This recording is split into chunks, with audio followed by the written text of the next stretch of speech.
will remain dry. The winds are fairly light, so it's a pleasant afternoon to come.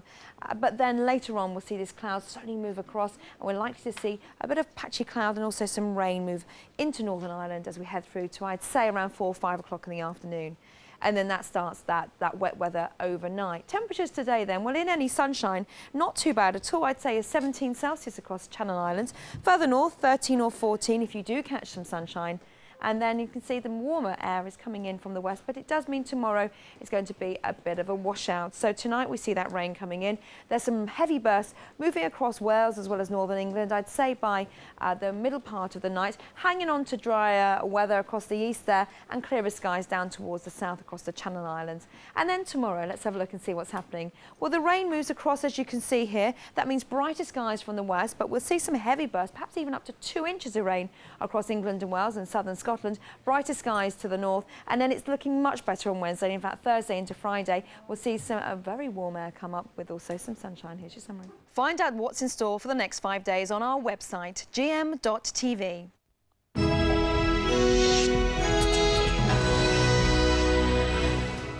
Good morning. Eyewitnesses. The Diana inquest jury travelled to Paris to visit the site where she died. Troops out, Gordon Brown announces his timetable for the British withdrawal from Basra. And why your rubbish is gold dust for the identity thieves. So that's what we're on about this morning. It's Monday, the 8th of October, 2007.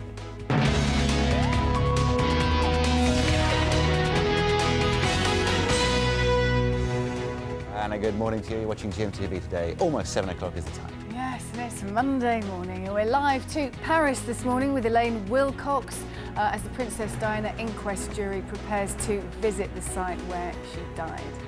Morning. Yes, good morning. The jury will arrive here in Paris in the next few hours, and much of their focus will be on this, the Alma tunnel behind me, and it will be for the jury to decide what happened in that tunnel that night.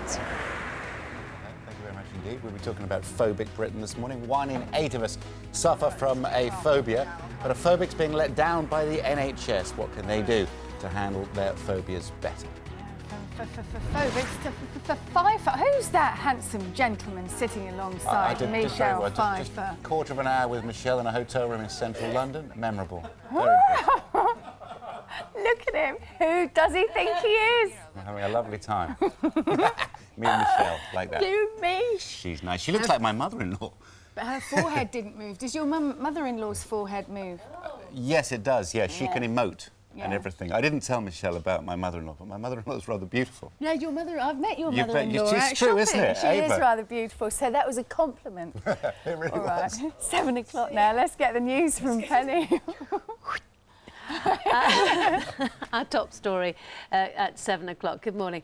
A political fight back will be launched today by the Prime Minister Gordon Brown. In the Commons, he'll outline more troop withdrawals from Iraq. He'll face his critics at a televised news conference in Downing Street. And a big increase in funding for the health service will be announced tomorrow. This comes at a time when Mr Brown's credibility is under fire after his decision not to have an autumn general election. Well, let's speak first to Cordelia Kretschmar, who's in Aldershot for us. So good morning, Cordelia. What more is expected to say about British troops in Iraq? Morning, Penny. Well, we already know, of course, about the troops who'll be home from Iraq by Christmas, the Irish Guards among them. Today, we expect to hear how soon we can expect the next phase of the withdrawal. And the answer is probably by spring or summer next year. That's what we expect to hear from the Prime Minister when he gives his statement to the Commons later. Spring or summer, because that's when the next military rotation is due. That would be a natural time not to replace those troops.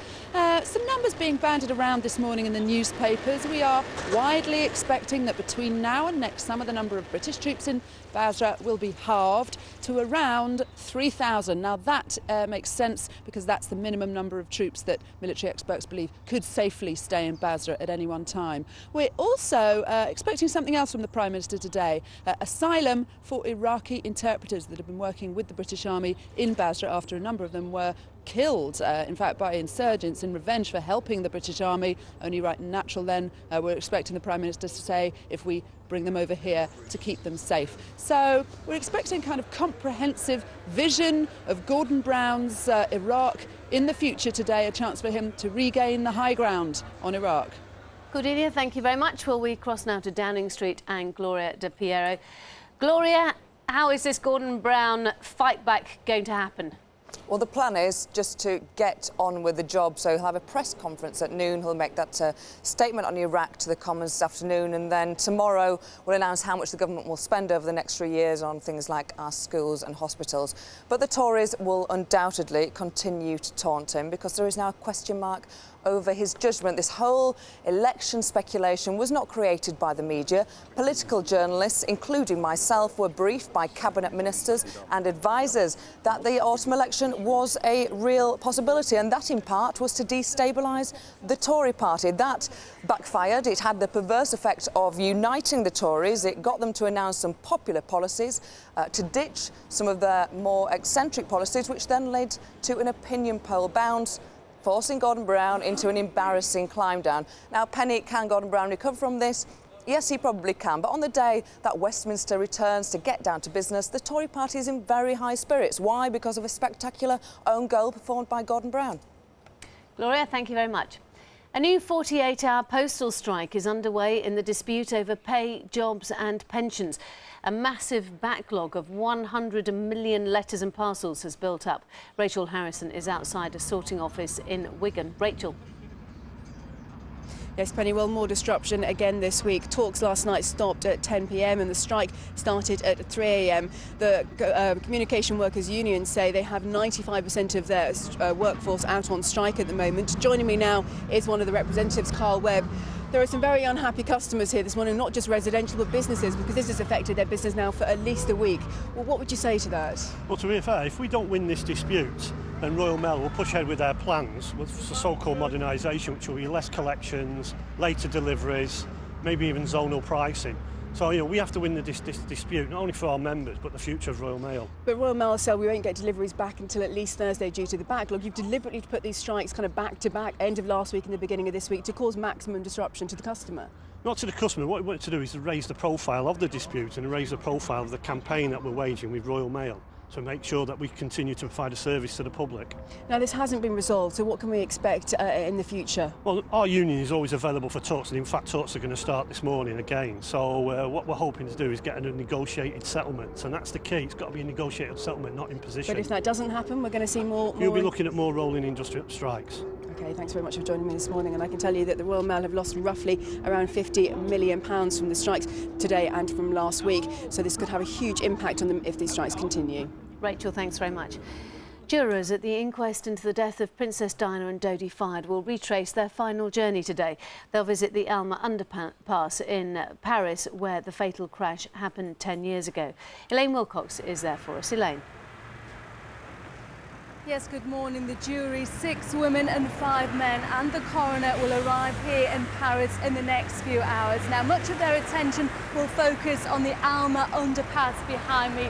This is as close as we can get to that underpass today because, of course, in the next few hours, this will be the court in session on the Paris streets, and the court officials are very keen for us not to get too close to protect the integrity of the jury. A lot of time they will spend in that tunnel retracing the princess's final journey, going through that tunnel in the day and at night. And another key location will, of course, be the Ritz Hotel, which is just a few minutes' drive away from here. Of course, this is where we saw those last poignant pictures of the princess, away from the camera, caught inside the hotel, looking happy and smiling in there. And again, close to that Ritz Hotel is a jeweller's. The jeweller's there is another key location. The owner of the jeweller's shop is quoted today saying he has proof that the ring that Dodi bought for Princess Diana was an engagement ring. He will be a key witness, but of course 2 days the jury will be here in Paris and they will decide just what happened here in that tunnel that night. Elaine, thanks very much. In America, 3 high school students and 3 recent graduates have been shot dead after an off-duty policeman opened fire in a house. There'd been an argument between the 20-year-old gunman and his girlfriend in the town of Crandon in Wisconsin. The suspect was later killed by a police sniper. On the website this morning, we reveal how a third of teenage girls could be on a diet, why we have less to spend now than 10 years ago, and Queen's Bohemian Rhapsody video is voted #1. All that and more on Gm.tv. And finally, Ewan McGregor joined British troops in Iraq to honour 32-year-old bomb disposal officer Michelle Cunningham. He went to Basra to present her with the Pride of Britain Award. She was nominated after single-handedly putting out a fire at an explosives factory in Hampshire last year. The Hollywood star said he was amazed by her courage. It's almost 8 minutes past 7. I'm back at 7:30. Here's what's happening where you are.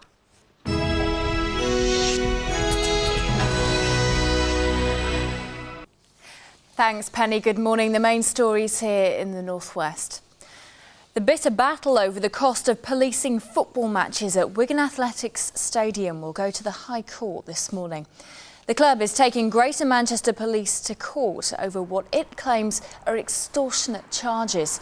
Owner Dave Whelan had refused to settle a bill for nearly £300,000, but caved in when the force said they wouldn't police the club's games. The outcome of the case could have massive implications for policing games all over the country. Lancashire Police believe robbers who struck at the home of former Coronation Street actor Ken Morley may be responsible for other burglaries. His wife Susan Morley was tied up by 3 men at the house the couple share near Preston on Saturday morning. She eventually raised the alarm by smashing a window and calling for help. Ken, who played Reg Holdsworth in Corrie, wasn't at home at the time. His wife says she's still shaken. It was terrifying, absolutely terrifying. It was so tight that my feet were blue, but there was a small degree of relief that if they were going to kill me, they wouldn't have bothered to tie me up. Police are expected to release more details later this morning about their investigation into the death of a 4-year-old at a hospital in Manchester. The inquiry follows the sudden death of the child at Booth Hall Children's Hospital. Detectives were called there on Saturday morning. A host of sporting stars attended the glitzy opening of a new healthy eating cafe launched by Liverpool star Jamie Carragher in the city last night. After retiring from international football last July, the 29-year-old roped in teammates and famous pals to help tackle childhood obesity. The father of 2 says family restaurant Cafe Sports England was inspired by Jamie Oliver's healthy school dinners. I like the idea. Obviously there's a bit of sport involved as well, and also, you know, got 2 kids of my own. I thought it'd be a good idea to get involved with the menus and, the healthy eating for kids, and that's a big problem now at the moment, and hopefully everyone will enjoy it. In Rugby League, Widnes have failed to make it back to Super League after losing to Castleford in the League One playoff final. They lost by 42 points to 10 to the Yorkshire side. That's it for now. I'm back at 8:05. In a moment we'll return to Fiona and Andrew, but first a look at the region's weather.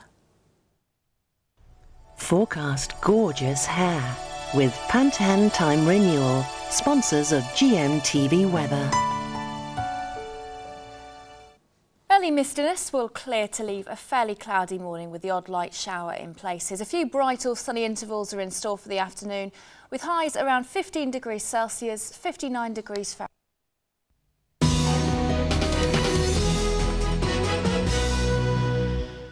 Good morning. The time is just turned 11 minutes past 7. At least 1,000 troops should be back home from Iraq by Christmas, under plans to be confirmed by Gordon Brown later on today.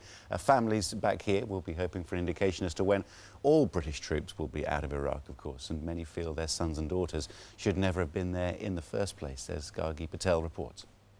170 British soldiers killed in Iraq since the invasion began 4.5 years ago. At the height of combat operations in 2003, there were 46,000 British troops. That year, 53 soldiers died. 4 years on, the number of troops is down to just over 5,000.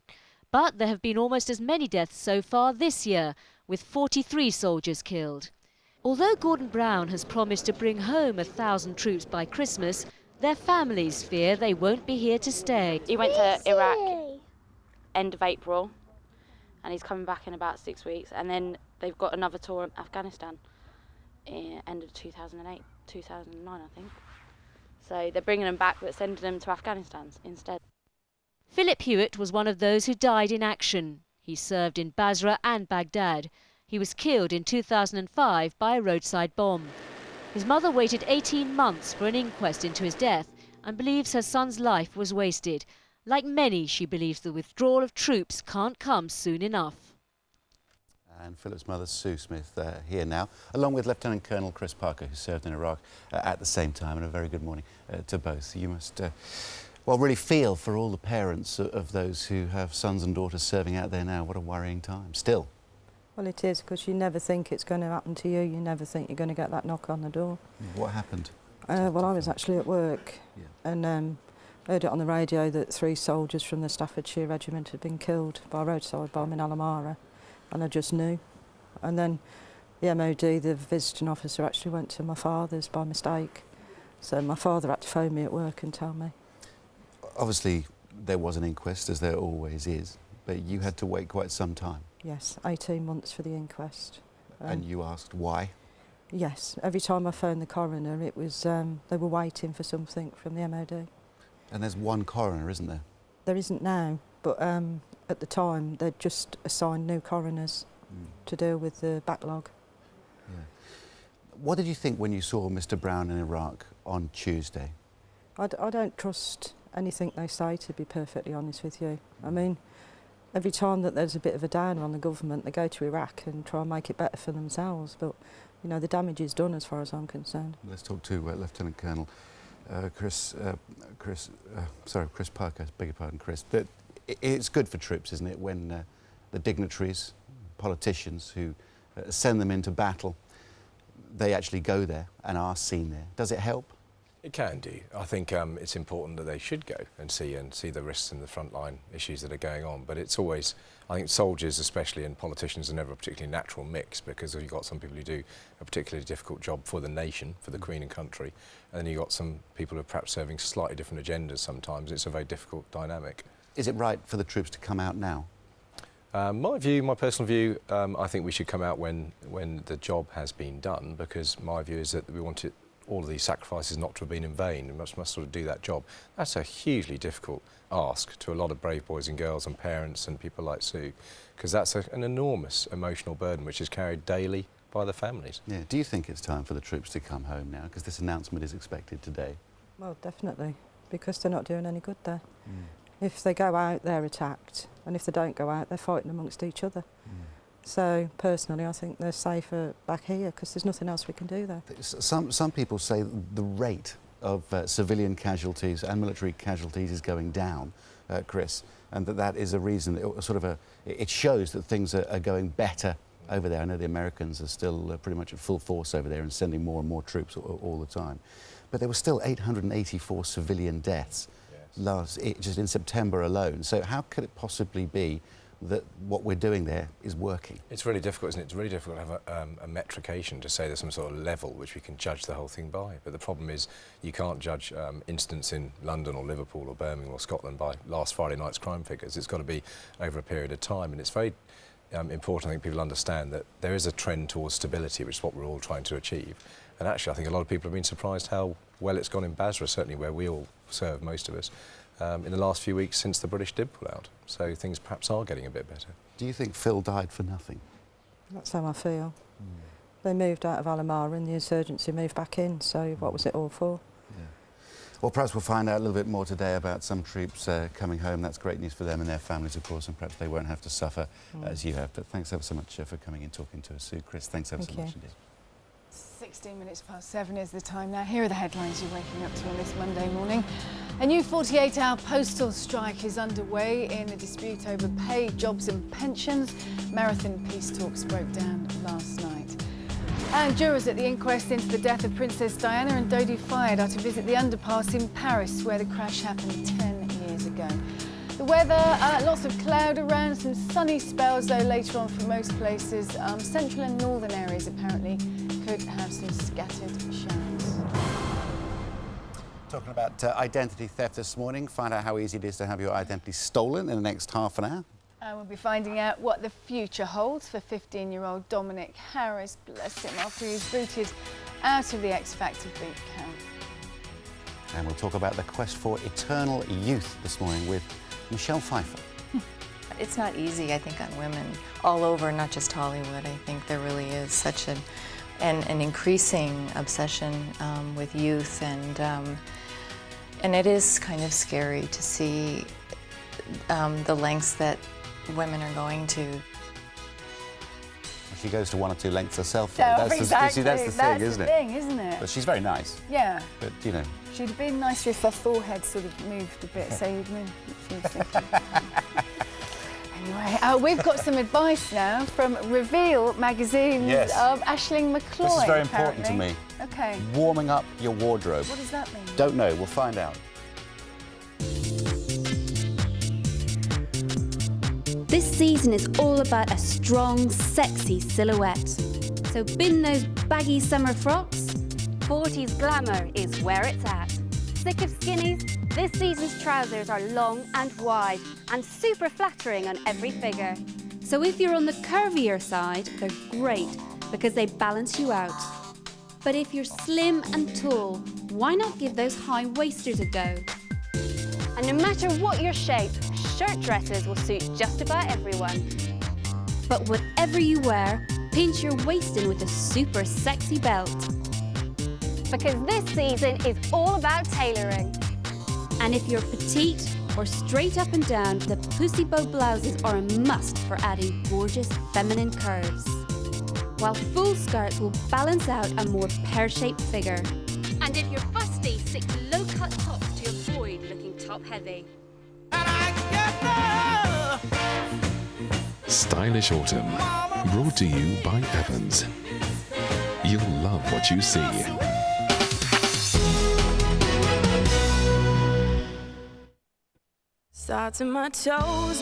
Introducing Colby Calais and her #1 US album, Coco. Featuring the hit single, Bubbly. Coco, the debut album by Colby Calais, out now. Raindrops on roses and whiskers on kittens, bright copper kettles and warm woolen mittens, brown paper packages tied up with strings. These are a few of my favourite things. When the dog bites, when the bee stings, when I'm feeling sad, I simply remember my favourite things, and then I don't feel so bad.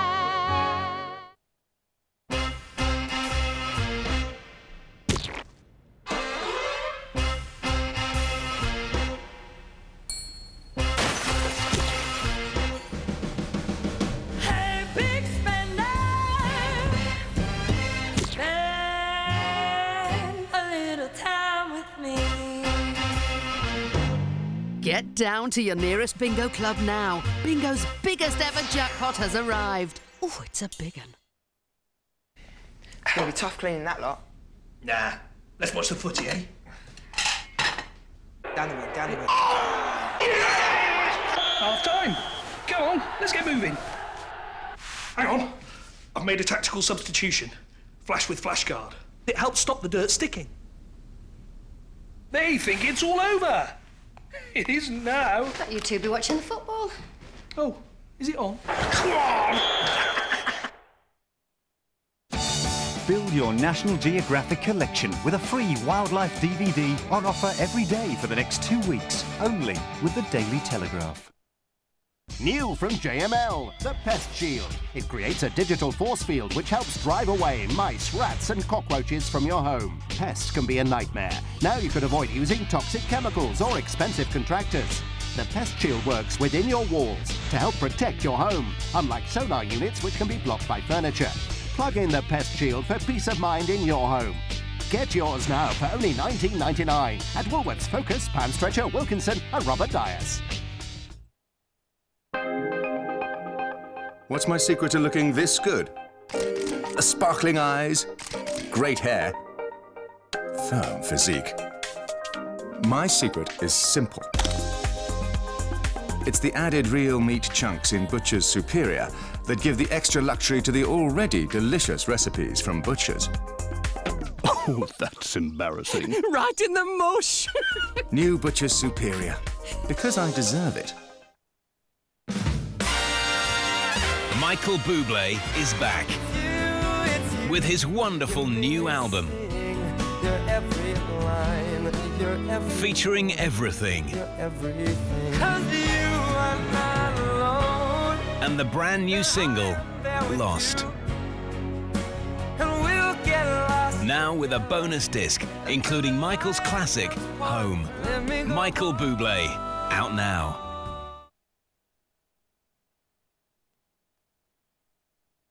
This week on This Morning, Wanted Dead or Alive, Pete Burns reveals who he's desperately seeking. We catch up with Hollywood stars Jamie Foxx and Jennifer Garner, rock royalty Marianne Faithfull on her amazing life story, X Factor judge Louis Walsh, loudmouth Cilla Battersby's his alter ego Wendy Peters leaves Weatherfield. You are! And Adele Silver says goodbye to Emmerdale. Don't miss This Morning.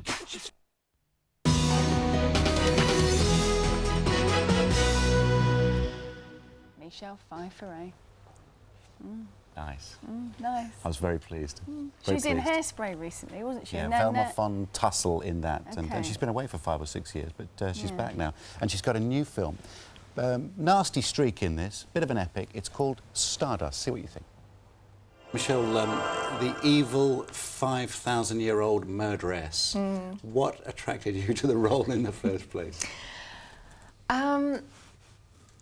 Well, I had a meeting with Matthew Vaughn, and he had all of these great ideas, and one of them was to really toy with this whole notion of the degree to which women will go to for, you know, eternal youth and our obsession with it, and kind of poke fun at it.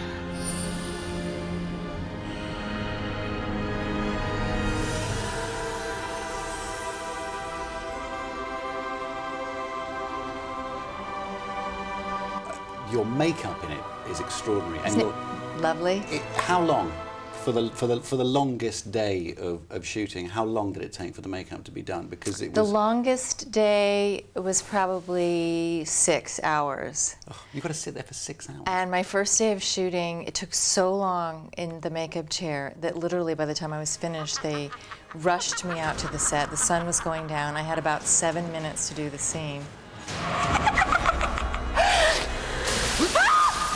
That's beauty for you women. Yeah, you see? Yeah, this is what you Right, go the price, through. That's right, the price of vanity. And Robert De Niro dressed up in feathery things. Yes. And did you ever think that you'd see that?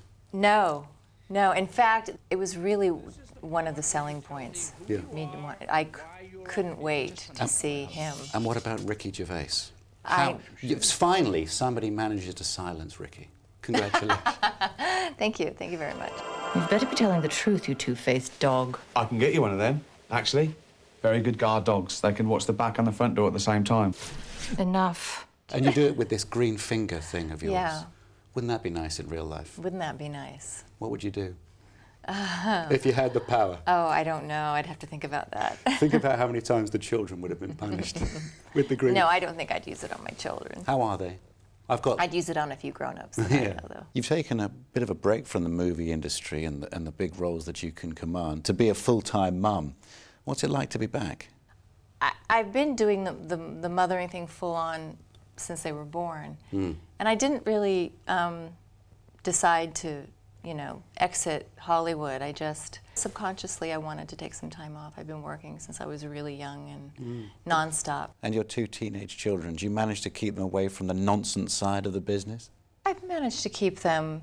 This past summer was the first time they've actually been to one of my premieres or really been involved at all.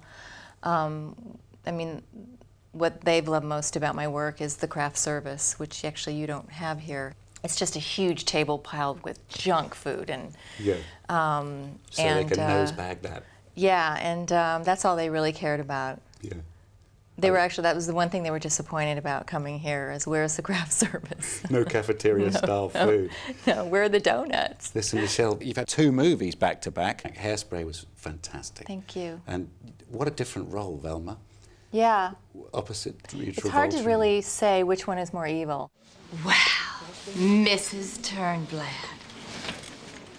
I'd know whose mother you were anywhere. Really?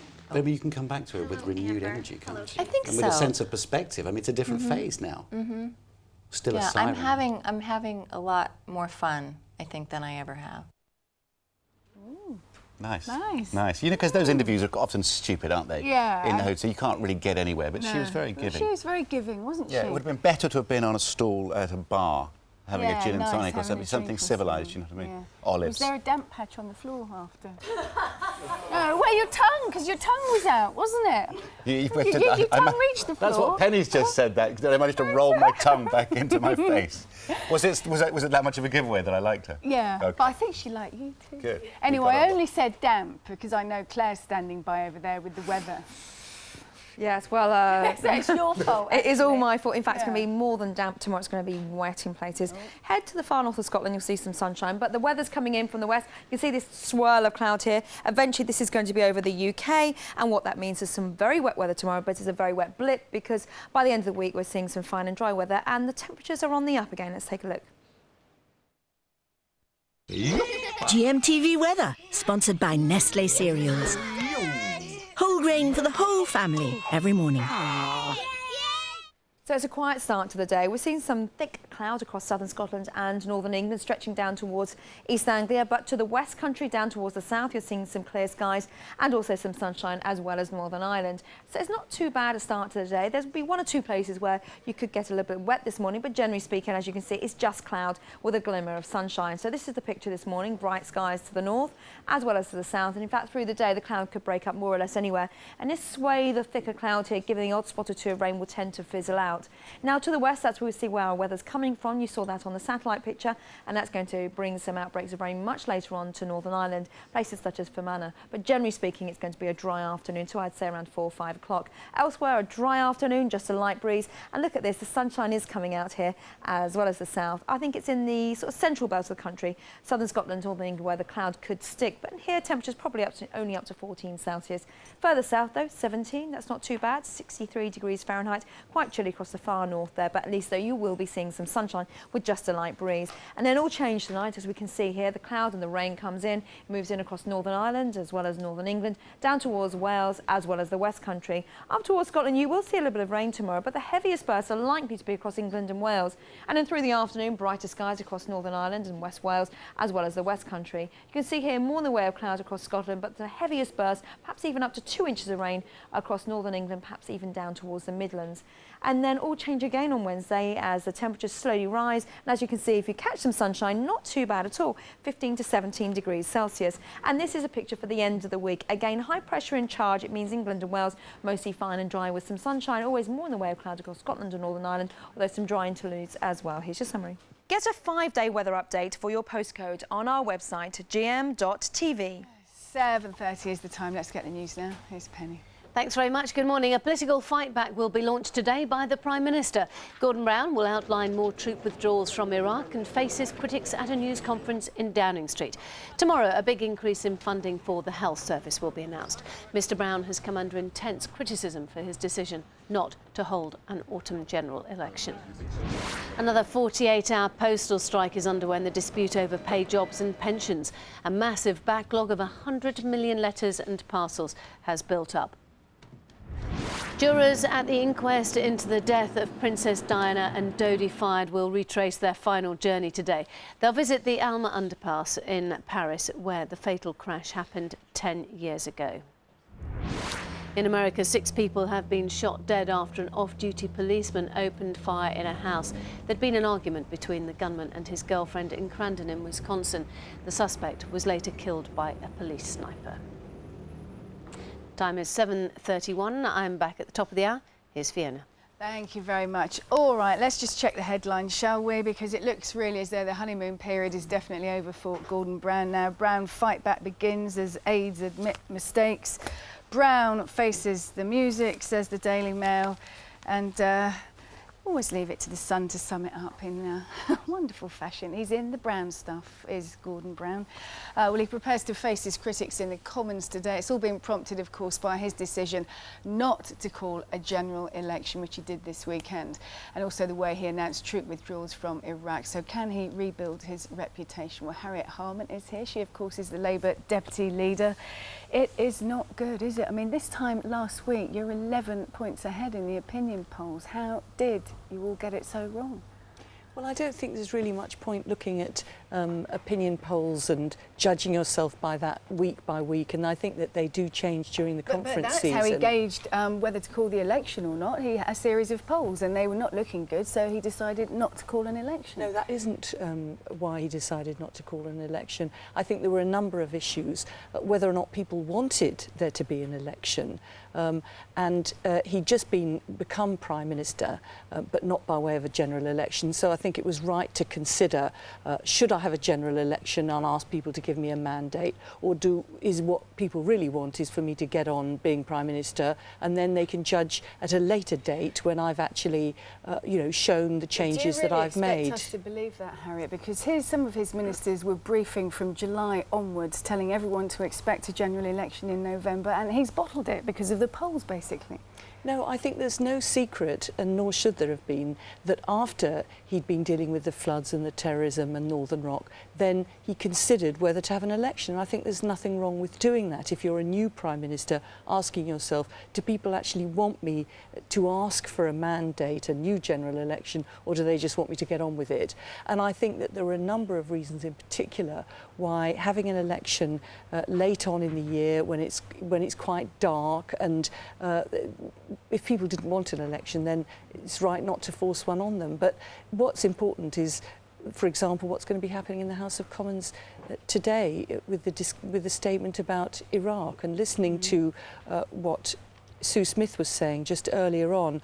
I think at the end of the day, what is happened is that there's not going to be an election. What is going to be actually happening in the House of Commons is a statement that things that really matter about what's going on in Iraq and how there's going to be... But didn't he do that last week when people said it was a cynical opportunism going out to Basra whilst the Tories were in the midst of their conference and having his photos taken with the troops? We know what's going on there. Do we really need to hear it all again today? Oh, absolutely. I think it's right for the Prime Minister to visit our troops. Absolutely right. What, right in the middle of the Tory party conference? Well, he needed to go before the House of Commons gets back on Monday today, because he's making a statement, and I think it's right as a matter of respect that you actually go out there and talk to the people you're talking about. And yes, I think it is right to be speaking about Iraq the first day the House of Commons gets back after the recess. So I think people throw a lot of mud, and that's politics, isn't it? Yeah, but actually what I think is important is the things that we're going to be discussing this week. Iraq, whether or not people can get in to see their GP when they need an appointment, whether the hospitals are clean. I mean, the reality is you and I know that's what matters in people's lives, not the kind of mudslinging that goes on in politics. Harriet, this man who came into Downing Street, who we were all expecting to be very serious and very dour, actually... Well, he is very serious. Yes, no, I'm not saying that as a criticism, actually, but I'm just saying that people grew to really respect and like him within the space of a month with his handling of foot and mouth and all the other crises that we went through. And now he's blown all that, and I don't think you can conceivably say that damage has not been caused to him now.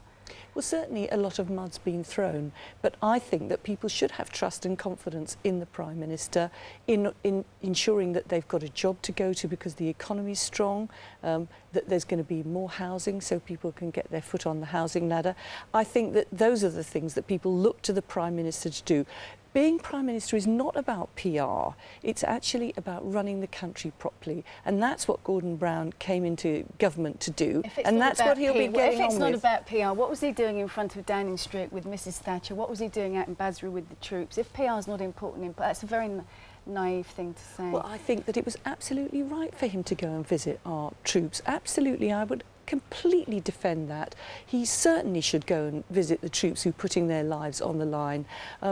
So I think absolutely you should do that, and I think that, having previous Prime Ministers to tea, when you think of all the people he's greeted on the steps of Downing Street, the people who actually I met him with, who had just come back from Darfur, the people who were, the monks from Burma. I mean, he meets loads of people on the steps of Downing Street. I think we've got to... Has damage been done in this past week, do you think? I think people will judge the Prime Minister by what he does that runs the country in such a way that they can get on with their lives and be better off in their lives. And actually I think it turns people off politics, all the kind of, sort of playground stuff, I just think it doesn't make any sense to people. It just looks like an argument. About what? About the fact that we're not having a general election. All right, well, we know that now anyway, don't we? So thanks very much indeed, Harriet. Thank you. 7:37 is the time. Talking about identity theft this morning. Find out how easy it is to have your identity stolen, and that can cost you. In the next half an hour, we'll talk about that. And finding out what the future holds for this young man, 15-year-old Dominic Harris. He was booted out of the X Factor boot camp, but his life's only just beginning. We'll have a chat with Dominic.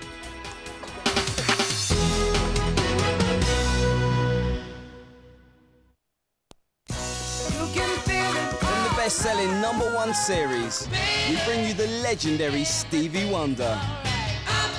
Very superstitious. Writings on the wall.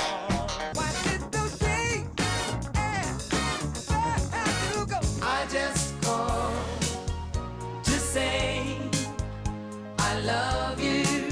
Features 20 of the greatest songs of all time.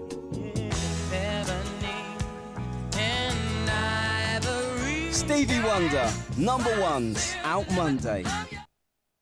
Does your gas bill get you hot under the collar? Yes, it does.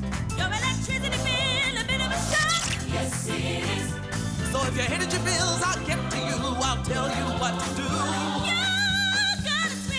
You could save up to £325 on home energy bills. Visit uswitch.com now. We're free, impartial, and compare all the home energy providers around. For great deals on energy bills, visit uswitch.com.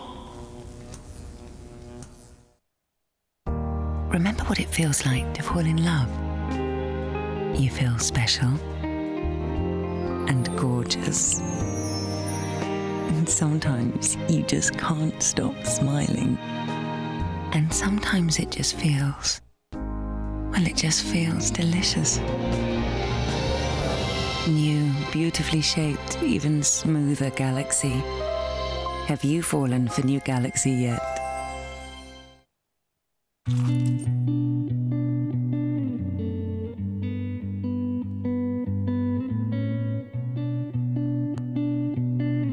There comes a time when a dog's joints get a bit, you know, not what they were. But with new Pedigree Joint Care Plus, you could see a real difference. 1 treat a day for just 6 weeks, and you'll soon see why you can't keep a good dog down. New Pedigree Joint Care Plus. Take my love and pass it on. Take my love and pass it on.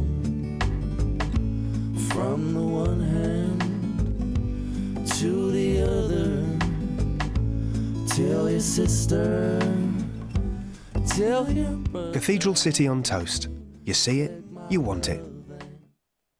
Leanne Rimes is back with her stunning new album, Family, featuring the single Nothing Better to Do.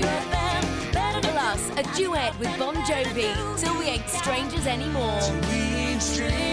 Family, the new album from Leanne Rimes, out now. It's not nice being told what you can't eat. Morning, Zilly. When you've got high cholesterol, you probably hear it all the time. Go easy on that. And cut back on that. And that. Wouldn't it be nice to be told what you can eat for a change? Take Kellogg's Optivita. It's been specifically developed to help lower cholesterol, as it contains a concentration of the most effective part of the oat. Kellogg's Optivita, specifically developed to help lower cholesterol. Buon appetito.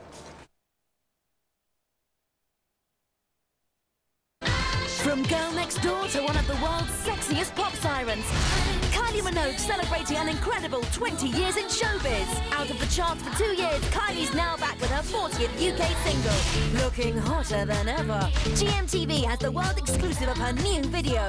Wednesday only on GMTV.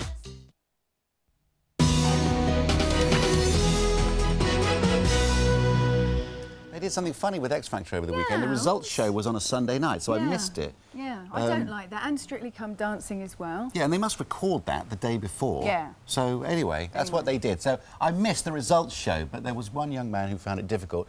Several people found it difficult. Their emotions were raw. Their journey was over. Here we are. I didn't get through. give it up. Oh no, I'm here to win your. You're my star, son. You always will be and you always have been. And I'll love you forever. A lot of tears, Dom, a lot of tears. How long ago was that? This is Dominic Harris, ladies and gentlemen. How was the experience? Did you enjoy yourself? I definitely enjoyed myself, yeah. It's just such a journey from like the first audition and then just to be there. It goes really quick, but it's just really good, yeah. Was Danny helpful to you in Ibiza? It's just like, you just really have to focus on by yourself and everything, and then you've got like one chance. How long were you there for in Ibiza? About 4 days. And you have literally one audition, and that is it? That's it. God, that is tough. And what did she say to you here? She just explained how I was doing through the competition and everything. Yeah. And how I did and that. And then just told me the verdict. Yeah. And you're only 15 years old, aren't you? Yeah, yeah. Yeah. Do you think you're too young for the competition? Do you think that people at 14, 15, 16, you know, are not really ready for it? I don't think I was too young. Well, there's some under 16s that aren't ready for it because they haven't like prepared themselves for it. But I've been watching the show since it first started, and I've been preparing myself for it for so long because I've been such a fan as well. Yes. So I think this was the year I just really wanted to go for it, and it's just been really good. Because it seems really odd. They extended it this year to 14s and upwards, and yet they seem to have dumped all the young ones, don't they? There's just one in there now. Yeah. It's going to be difficult to get through. Well, now, see, the reason that you want to work hard is so you can have a pad like that in Ibiza. Tell me about that place. Was it amazing to see? It's really, really amazing, yeah. It was massive as well. And it's just, when you walk through the door, it was just like, oh my God, but... Decent pool, wasn't it, out the front? Definitely, So yeah. you fancy a piece of that sort of action, yes? Yeah. And what are you going to do to make that happen for yourself now? How do you move on? I'm just going to work hard for it. Obviously, I'm still at school and everything, and just focus on my education and that, but I think singing is what I really, really want to do. Yeah. And I'm going to fight for it and just work hard. Yeah, and then are those diamonds, are they real in your hair? Yeah. Are they real? Are they real? Yeah, nah, I'm only joking. I'm joking. You are not getting out of the studio if No. they are real, I tell you that. I'm It's joking. great to meet you. The very best of luck. You thank gave you. us a lot of great entertainment, Thank you you. and the family. Are you have another go next year? I don't know. Or will you have a massive recording You don't know contract by what. You don't know what's going to come. You don't know, really don't know, but I'm just going to really work hard for it. And Dominic's see a what laid-back guy. That's Isn't going he? to He's help a in the lovely business. guy. Thank you. Thank you very much indeed. Thank you. Catch all the latest X Factor bits and bobs news on our website, gm.tv. All right, here's a question for you. Do you worry about what you chuck in the bin? I only ask this because people's rubbish is a major source of information for the fraudsters behind identity theft. It's a crime which is costing us nearly £2 billion a year. Richard Gaisford is in Alton in Hampshire for us this morning. Why there, Richard? Well, we're here because this is a road like any other, and 20 million homes throughout the country, Fiona, are leaving confidential waste out in their bins. Not just for the bin men to come and collect, as they're going to be doing here today, but also for those identity thieves. And it's this time of year, as the nights are getting longer, the hours of darkness are longer, it's perfect for those bin gangs to go through the bins there, trying to find confidential waste and information in it that they could use to fleece us of cash and steal our identities. And they reckon about a quarter of us have either had it happen to us or we know someone that it's happened to. And despite that fact, people are still filling their bins with stuff that the thieves can use, as we found out when I took a security expert down to Petersfield, just down the road here in Hampshire, a few days ago. Well, straight away I've already found a document here that contains the homeowner's name, their account number, their order code, and so straight away that gives me something I can use to prove that I'm this person. Did you know you were throwing that kind of material away? Oh, yeah. Yeah, I know exactly what it is. It's just, I suppose I'm just too complacent about it, too lazy, if you like. I think probably we all are. Okay, you can see straight away what I found here is one envelope, and in this envelope the individuals put all of their confidential data and thrown it into the waste. So we found a bank statement, we found a credit card detail. What this tells us is the name of the individual, the account details, and I'm starting to get everything I need from this one envelope. It's very easy. You get these things in the post, think, oh, I don't want that, and stick it out with the papers and forget it. We found a credit card receipt here that gives us the last 4 digits of the credit card. We found another receipt, and you can see that here we have the first 6 digits. Probably if we spent another 2 minutes looking through there, we'd find the missing details and we'd be able to completely take over this person's credit card account. I can see the date of birth, I can see your sort code, your account number, I can see your business bank account details, how much money you've got in your account, how much money you've got in your pension. I've got your life insurance policy details here. You know, you sort of hear that you should do the shredding of your bills, but when it comes to it, I don't think I'm in the minority. I think the majority of people don't do that. All right, that is Tyrone Hill waiting there behind that big wheelie bin. Morning to you, Tyrone. Tyrone is a fraud expert. We've been talking about this for so long, haven't we, Tyrone? Yet people are still chucking away too much information in their bins. Why are they still doing it, do you think? Well, you're right, this is our 3rd year when we've run this campaign, and the numbers have improved since last year. So last year we saw very shocking numbers, and there has been an improvement. So people are starting to wise up to the issue, but still the majority of the nation is throwing away the confidential data. I think it's because in this fast-paced society that we live, people don't seem to have time to protect their identity, but they must find the time. And yet there are people who have obviously got time to root through other people's bins to get this stuff. What do they do with the information they gather in the end, Tyrone? Well, the first thing they can do is they can start taking money out from our existing bank accounts, start spending money on our existing credit cards. If that happens, if you keep an eye on your bank statements, credit card statements, you can very quickly catch somebody if they're doing that. But they can also start taking out new bank accounts and start taking out new credit cards, and that becomes a lot harder to spot, and it could be a long time before you find that you've been a victim. All right, and so are we liable then for any of the money stolen if we have left our details in the rubbish? Does that then become our fault? Often not. Often the financial institution will carry the burden, but it can take a very long time. We've been speaking to people this week who 3 years later are still waiting for their cases to be resolved. So that in itself can be very stressful. But then on top of that, there are other things that these criminals can do with our identity. And don't forget that it also will negatively affect your credit rating. So if you then try and apply for credit, you might find it much more difficult to take out a loan, to get a credit card, to take out a mortgage. So it can be a long-lasting problem. All right, Tyrone, thanks very much for joining us this morning. That's Tyrone Hill, a fraud expert.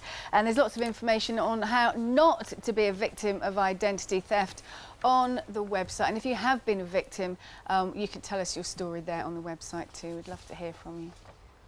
I want to hear from you this morning about belly button studs as well. Anybody with daughters or sons who go out and have these things put in without asking permission or doing it in the right way, well, they're going to, we're going to see a little story later on about somebody had an accident and the belly button stud went right in, so it caused a lot of damage. Yeah. So we're looking forward to that then. I was going to have a belly button stud once. Were you? You know? Was that rebellious phase? A couple of months ago. But then when you've had children, it all goes, no, yes, it wouldn't be nice, you know, if you're getting dressed this morning and you're looking at yourself in the mirror and you've had children, you Not know right on what the I mean. older lady? Pardon? Not right on the older lady? No, it's the same with tattoos, isn't it? They look lovely on clear, young skin. Yeah. What happens when it all wrinkles up? And Not just quite a big so good. black splodge. Lots to talk about later on, and the telly with Richard Arnold in a few minutes' time as well, and also Alan Jones and Cerys Matthews here. They're brilliant. Together, they sound wonderful. And we've got Phobic Britain as well, apparently. 1 in 8 of us suffer from a phobia, but are phobics being let down by the NHS? All that to come after this.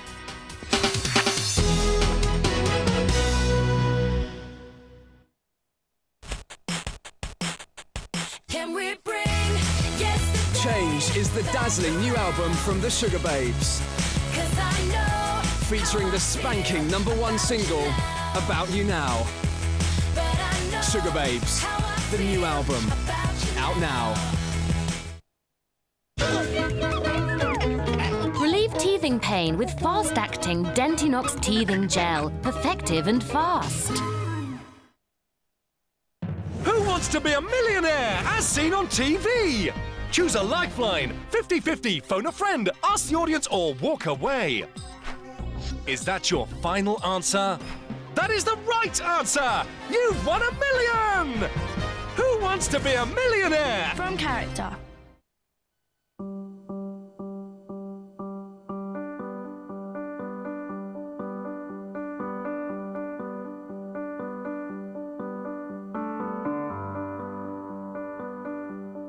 Children often leave their crusts.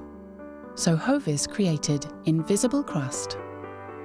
There's no crust to see, so there's nothing to leave, and none of the goodness is wasted. Hovis Invisible Crust. Playtime's gone a little bit wild with amazing animals from Fisher-Price. It's a train full of fun activities, friends to meet, and lots to learn. And now comes the Amazing Animals Arc with more fun sounds and music. Play, laugh, go. Where can you find greetings cards to amaze your friends and family? Moonpig. Great cards, funny cards for every imaginable occasion. Moonpig. With each and every card personalised to create something that's unique. Moonpig. So where can you find a card that'll really make their day? Moonpig. Visit moonpig.com and try the easy way, the fun way to send a special card today. Moonpig.com. Welcome to Planet U. Your intestines, to be precise. Here are some of the 100 trillion bacteria that call this 24-foot ecosystem home. These friendly lactobacillus casei shirota are found in Yakult and have been proven by our scientists to help the beneficial bacteria multiply and thrive. A healthy gut makes for stronger natural defences. Yakult, taking care of Planet U.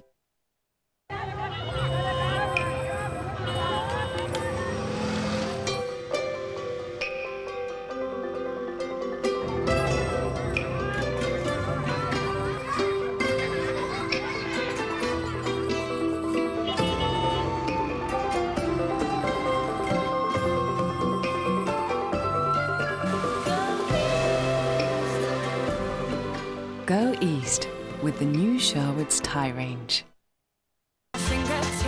Made of Bricks is the #1 album by Kate Nash. The most exciting discovery of the year. Includes Foundations and the new single, Mouthwash. Kate Nash, the album, out now.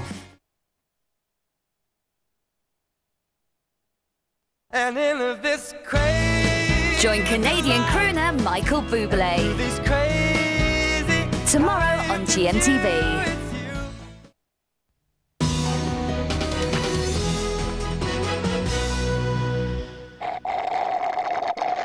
Lotus Thirst Pockets with Schlurp technology. Sponsors of GMTV Pick of the Day. I love Coronation Street when Scylla is back Absolutely, like the lovely front Wendy and centre. Peters. I know, and she's departing this week. A pensionable charge made the mistake of reclining in front of her and passed over, probably to a better place, actually, if Scylla was looking after you. Of course, now she thinks she's in for a fortune, and she's got all the airs and graces to match. Here you go. Scylla, we're here. I'll tell you something. No one's riding this gravy train. If they want a handout, they can find some other mug. You know what? Better still, I'll change my name. You going home, Dora, or what? You're kidding, right? Do you want a tip or not?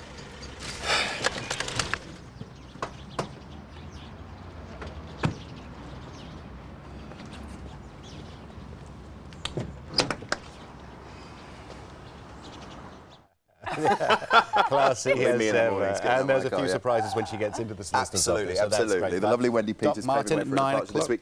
Doc Martin, family of city slickers, moving to the Bay, and it's down to Martin and Louisa. Hello and welcome to Big of the Day. Woody Woodpecker. Weekend. Yeah, it's not live, is it? Not remotely. No. Have a look at Doc Martin. Here you go. How about some scampi? I said I'm not hungry. I'll get you a sausage. Terry? Sea bass. Or haddock. You've just broken my bowl. Aren't going to say something? Oh, we don't like to draw attention to the consequence of Sam's actions. Not unless there's some sort of development potential. Mainstream parenting's not really our thing. But my bowl's in lots of pieces. Well, I'll buy you a new one. And something for the more serious-minded at the change same of gear here. time. You will have seen this in the papers. It's dispatches on Channel 4 tonight, all over the weekend, about China's lost children. Very poignant, obviously, a little bit traumatic as well to watch, because not only did they talk to the parents who are about to give up their children, they talked to parents whose children have been kidnapped, some 70,000 a year, and also to the guy who's in charge of brokering the deals. So here you go. Chen Jie's parents had travelled over 600 miles to meet Detective Zhu, but where they live in Yunnan province, the police have warned all members of the support group for families who've lost their children not to talk to foreigners. Even so, they said they would talk about Chen Jie, as long as the crew went to their home secretly in the early hours of the morning. Great TV work there and a serious subject, but now for a rant from Richard Arnold. Oh, I'm raging about the X Factor show being up against Strictly Come Dance and the results thing. What a cynical move that is from Auntie and ITV. I was absolutely raging about that last night. Well, I flicked between the both. Brian Capron, sad to see him go because he's the nicest man in show business from Strictly. But I have Kenny to Logan. Oh, you by the dodged skin one there, of his pal. teeth, by the skin of his teeth. Well done, though, but Ken. I must admit, I was a Strictly fan because obviously you've invested that much more time in it at the moment, haven't you? So Kate will be so nervous having watched those girls dance. Oh, I bag of know, nerves, I know. Don't clammy palms for her. She'll be praying for the continuation of tendinitis. And now Stefan Beecham's thrown her back out apparently as well. And Kate was nowhere to be seen. Funny that. Huh? That's all I'm saying. Yeah. Her debut on Saturday. We'll Richard, get to the bottom of the mystery. We will. All right, what does the weather hold in store for us today? Oh, Fiona, it's looking bad tomorrow. Yes, it is. The weather's coming in from the west. You can see it here. And that's eventually going to be reaching the UK. And what that means, some heavy rain for some of us tomorrow away from the far north of Scotland. Today, it's a fairly quiet day. Let's take a look. GMTV weather, sponsored by Nestlé cereals. Whole grain for the whole family every morning. So this morning, a fairly cloudy start across central and northern areas of the country, southern parts of Scotland, northern parts of England, down towards East Anglia, where the cloud is thick enough to produce the odd spot or two of rain. We're seeing a little bit more in the way of sunshine across Northern Ireland, as well as the south there and the Channel Islands. And in fact, through the day, the cloud will erode, which means most of us seeing a little bit of brighter weather. So not a lot of rain on the cards today, but there's more rain to come tomorrow, and it's going to be heavy. This is the picture this morning. Through the afternoon then, this belt of thicker cloud stretching from southwest Scotland, northwest England, across the Pennines down towards East Anglia will tend to fizzle out. So most places remaining dry, I'd say, a fairly light breeze. More of a breeze coming up from the south across Ireland there. And in fact, that's where the weather will change this afternoon as the cloud thickens all the while, bringing, I'd say, a little bit of rain to Fermanagh later on in the day around, I'd say, 4 or 5 o'clock in the afternoon. Elsewhere, the cloud will break up, so a fine afternoon. And that's going to help temperatures up, I'd say, in the north, across Scotland and Northern Ireland, so say 13 or 14 Celsius, further south 16 or even 17 Celsius, 63 Fahrenheit. But it is all changed tonight. It does mean a mild night on the cards, and we'll see thickening cloud all the while. It means by probably around midnight into the early hours of the morning, outbreaks of rain coming in across much of northern England, Wales, the West Country, hanging on to some dry weather in the east, and we'll see a little bit of patchy rain across Scotland there, where it will turn cloudy. So that's the picture tonight. Into tomorrow then, the rain slowly moves its way eastwards, brighter skies to the west. Never see very much rain across the far north of Scotland. And then Wednesday, we'll return to some fine and dry weather, and temperatures on the up over the next few days. As you can see here, Thursday, we'll see some sunshine in the south, hanging on to some dry weather in the north on Friday. Here's your summary. For your local 5-day weather update, visit our website, gm.tv.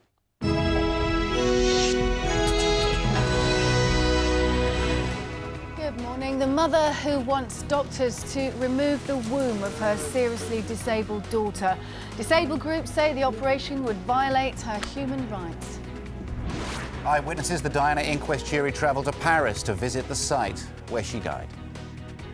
And the teenager almost killed by her belly button stud. She's here to warn about the dangers of body piercings. That's what we're talking about today, Monday, the 8th of October, 2007.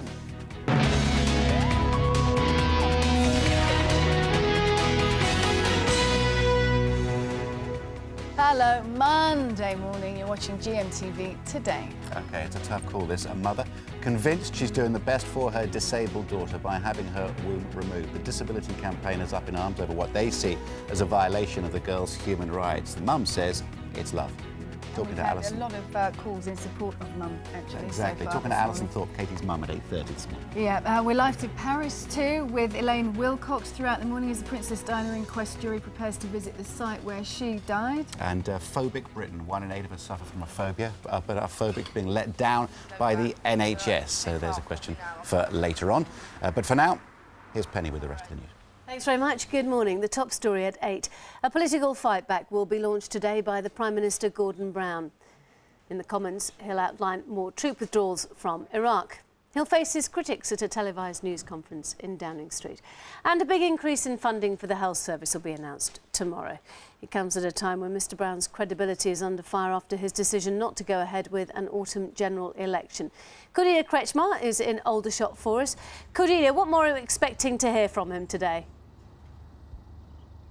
Morning. Well, of course, we already know about the troop withdrawal by Christmas. Today, we expect to hear about how soon we can expect another one. The answer to that, we think Gordon Brown is going to tell us, is next spring or summer. That would make sense because that's the next time a natural troop rotation is due to take place, easily then not to replace the troops coming home. Talking about numbers now, a couple of figures being bandied around this morning in the newspapers. We are generally expecting that between now and next summer that troop numbers will be cut by half in Iraq, taking the total number there down to 3,000. And that makes sense because that's what military experts say is the minimum number of troops that can safely stay there at any one time. Well, earlier in the programme we talked to one Sue Smith. She's the mother of a soldier who was killed in Iraq. She wants troop withdrawals but says she's not convinced by what she's hearing from the government so far. I don't trust anything they say, to be perfectly honest with you. I mean, every time that there's a bit of a downer on the government, they go to Iraq and try and make it better for themselves. But, you know, the damage is done as far as I'm concerned. So the Prime Minister, Gordon Brown, really trying to regain the high ground on Iraq, high ground that he lost last week after he was widely criticised for announcing troop withdrawals, preempting, if you like, today's statement in Basra. Cordelia, thank you very much. Well, let's cross now to Downing Street and Gloria Di Piero. Gloria, how does Gordon Brown plan to recover his credibility? By getting on with the job of government. That's the press conference at noon today, that Iraq statement this afternoon, and then tomorrow talking about how much the government will spend on our schools and hospitals over the next 3 years. And it's those things that, according to Harriet Harman, Labour's deputy leader, that are important. I think people will judge the Prime Minister by what he does that runs the country in such a way that they can get on with their lives and be better off in their lives. And actually, I think it turns people off politics, all the kind of, sort of playground stuff. Well, it's all very well to say that, but this story, this election fever, was not created by the media. Political journalists were briefed, including myself, by cabinet allies of the Prime Minister, by advisers too, that the prospect of an autumn election was a real possibility. And the result of that was to unite the Tories, get them to unveil some popular policies, get them to ditch some unpopular policies, and then enjoy an opinion poll bounce, which then forced Gordon Brown into this embarrassing climb down. So is this recoverable? Well, yes, probably. Memories of these things so often fade, but it doesn't change the fact that today, as Parliament gets down to business, Tory MPs arrive at Westminster in very, very high spirits. Why? Because of this spectacular own goal by the government. Gloria, thanks very much. Some news just in. Climate change campaigners say they've blocked the entrance to domestic departures at Manchester Airport. Greater Manchester Police have confirmed that they are dealing with a protest. A new 48-hour postal strike is underway in the dispute over paid jobs and pensions. A massive backlog of 100 million letters and parcels has built up. Rachel Harrison is outside a sorting office in Wigan for us. Rachel. Yes, more disruption again this week. Talks last night stopped at 10 p.m. and the strike and the picket lines all started at 3 a.m. this morning. They're saying that they're going to stay out on strike until at least Wednesday, but Royal Mail are saying we won't actually get our deliveries back up and running till at least Thursday. So there are some very unhappy people around. Now, the Communication Workers Union say that they have 95% of their workforce out on strike. And joining me now is Carl Webb. Just tell me, some of the small businesses and people, residential customers, are not going to have post now for nearly a week and are pretty angry about it. Well, we apologise for the inconvenience we're causing, but what we would ask for the public and small businesses to do is to get behind us in our campaign. If you actually look at what Royal Mail's proposing, later deliveries, less collections, scrapping Sunday collections, mail centre closures, delivery closures. This is going to have a massive effect on the service that we can provide to the public. But was it necessary to do these strikes back to back in such a short space of time? Fortunately, what we need to do is raise the profile of the dispute in our campaign, and we felt this was the best way that we could do that. And what can we expect? Because if this isn't resolved by Wednesday, what's the future going to be like for the customers and for the staff? Well, we'll continue with negotiations. That's the main thing, is get a negotiated settlement, and then if that's not achievable, then obviously there'll be more more industrial action. And if there's more industrial action, obviously we're a couple of months away from Christmas, so it could have a huge impact on Royal Mail. They're already thought to have lost around £50 million from this strike action. Rachel, thanks. Jurors at the inquest into the death of Princess Diana and Dodi Fayed will retrace their final journey today. They'll visit the Elma underpass in Paris, where the fatal crash happened 10 years ago. They'll also be driven on the route taken by the couple from the Ritz Hotel. In America, 6 young people have been shot dead after a part-time policeman opened fire in a house. The gunman was then killed by a police sniper. Julian Drucker reports. It was a weekend house party in a small American town, but somehow it turned into a scene of sheer horror. 3 high school students and 3 recent graduates, all shot dead. Their killer, a 20-year-old part-time police officer. He himself later killed by a police sniper in the town of Crandon, Wisconsin. It's just very hard to believe in small town Wisconsin like this, that it can happen here. You always see it on the news, but it's always happening someplace else. I had goosebumps, I was shaking, my chest tightened up, I just couldn't believe it. Unconfirmed reports suggest the attack followed an argument between the gunman, Tyler Peterson, and his girlfriend. Residents say she is one of the 6 who died. A 7th teenager remains seriously ill in hospital as a town with just 2,000 people now starts to grieve. On the website this morning, we reveal how a third of teenage girls could be on a diet, why we have less to spend now than 10 years ago, and Queen's Bohemian Rhapsody video is voted #1. All that and more on GM.TV. And finally, Ewan McGregor joined British troops in Iraq to honour 32-year-old bomb disposal officer Michelle Cunningham. He went to Basra to present her with the Pride of Britain Award. She was nominated after single-handedly putting out a fire at an explosives factory in Hampshire last year. The Hollywood star said he was amazed by her courage. As we all are. 8 minutes past 8. Here's what's happening where you are.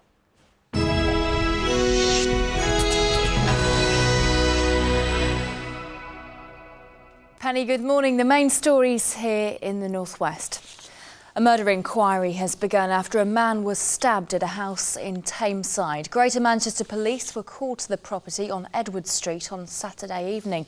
The 33-year-old man died of his injuries at Tameside General a short while later. Officers arrested a 26-year-old woman. 7 environmental campaigners are taking part in a protest at Manchester Airport. They've blocked the departure entrance at Terminal 3. The protesters are highlighting what they claim is the damage done to the climate by air travel. The bitter battle over the cost of policing football matches at Wigan Athletics Stadium will go to the High Court this morning. The club is taking Greater Manchester Police to court over what it claims are extortionate charges. Owner Dave Whelan had refused to settle a bill for nearly £300,000, but caved in when the force said they wouldn't police the club's games. Lancashire Police believe robbers who struck at the home of former Coronation Street actor Ken Morley may be responsible for other burglaries. His wife Susan Morley was tied up by 3 men at the house the couple share near Preston on Saturday morning. She eventually raised the alarm by smashing a window and calling for help. Ken, who played Reg Holdsworth in Corrie, wasn't at home at the time. His wife says she's still shaken. It was terrifying, absolutely terrifying. It was so tight that my feet were blue, but there was a small degree of relief that if they were going to kill me, they wouldn't have bothered to tie me up. A host of sporting stars attended the glitzy opening of a new healthy eating cafe launched by Liverpool star Jamie Carragher in the city last night. After retiring from international football last July, the 29-year-old roped in teammates and famous pals to help tackle childhood obesity. The father of 2 says family restaurant Cafe Sports England was inspired by Jamie Oliver's healthy school dinners. I like the idea. Obviously there's a bit of sport involved as well, and also, you know, I've got 2 kids of my own. I thought it'd be a good idea to get involved with the menus and, the healthy eating for kids, and that's a big problem now at the moment, and hopefully everyone will enjoy it. In Rugby League, Widnes have failed to make it back to Super League after losing to Castleford in the League One playoff final. Well, that's it for now. I'm back just after 11 during this morning. In a moment, we'll return to Fiona and Andrew, but first a look at the region's weather. Rewind the seasons with the Time Renewal collection from Pantene, sponsors of GMTV Weather. Early mistiness will clear to leave a fairly cloudy morning with the odd light shower in places. A few bright or sunny intervals are in store this afternoon with highs of 15 degrees Celsius.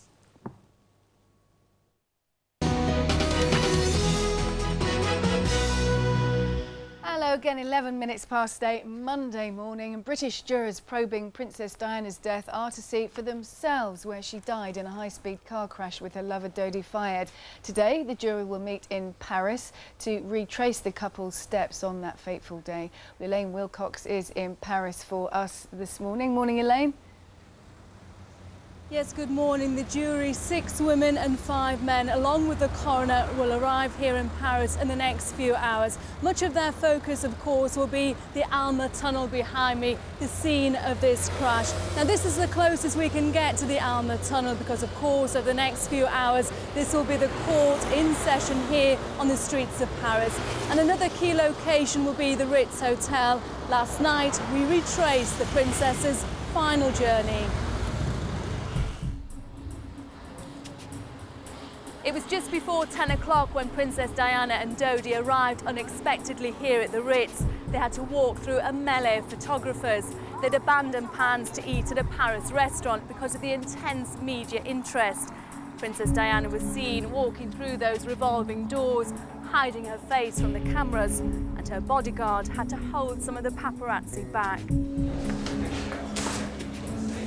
Earlier that afternoon, the couple was seen here in the hotel lobby. Diana was clearly relaxed with Dodi, well away from the camera lenses.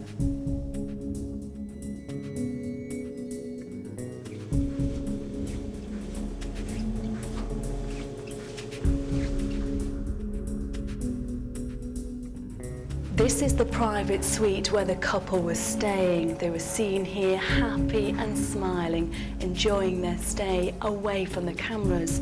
Outside, the crowds of paparazzi were growing. Diana and Dodi were seen twice in the hotel lifts. Each time they were happy, smiling, relaxed, enjoying their stay here. Just minutes before they left the hotel, Dodi was seen cuddling the princess, putting his arm around her. These are some of the last poignant images of Diana. It was 20 past midnight when Diana and Dodi finally left the hotel from this rear entrance. They'd hatched a plan for the decoy car to leave from the front to try to evade the waiting paparazzi. Just seconds before, Henri Paul, the driver, had been seen waving to a group of photographers, and they were ready as Diana rushed to her car.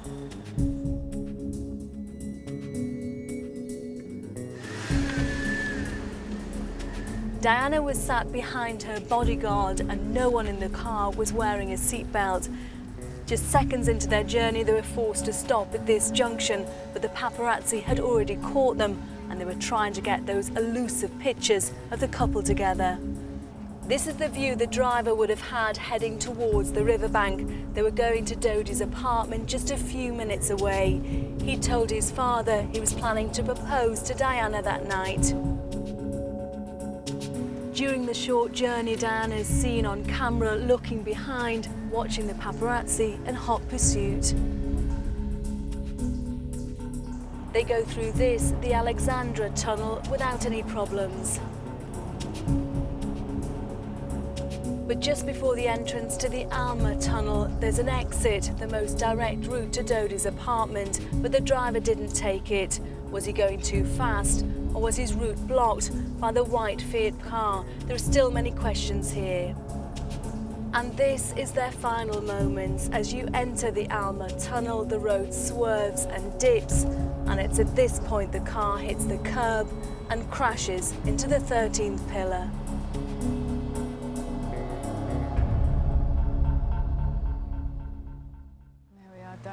Footsteps retraced on that fateful night 10 years ago now. And here we are again, Elaine, and a big day today in Paris, as you've said. Lots of media there, I would imagine. Yes, there's been an awful lot of planning for this visit. If I can just show you the location, we are in the very centre of Paris, close to the Eiffel Tower, and parts of this area will be cordoned off for this jury visit and parts of this road closed while the jury are here. And if you just take a look down here, you can see the media interest. There are going to be journalists from from around the world watching this jury over the next 2 days. Back to you. Thanks, Elaine. Thank you. Oh, sorry, more on the inquest. What's been said by whom and all those images of Dinah's last hours. That's all on the website. OK, what else have we got this morning? Well, the mother who wants to have the womb of her seriously disabled daughter removed. Now, does it violate the daughter's human rights? Or is she just a mother who loves her daughter? Alison Thorpe and daughter Katie here at 8:30 this morning. And in a couple of minutes, nearly killed by a belly button piercing. We're speaking to the teenager who's now warning of the dangers of body piercing. All that after this.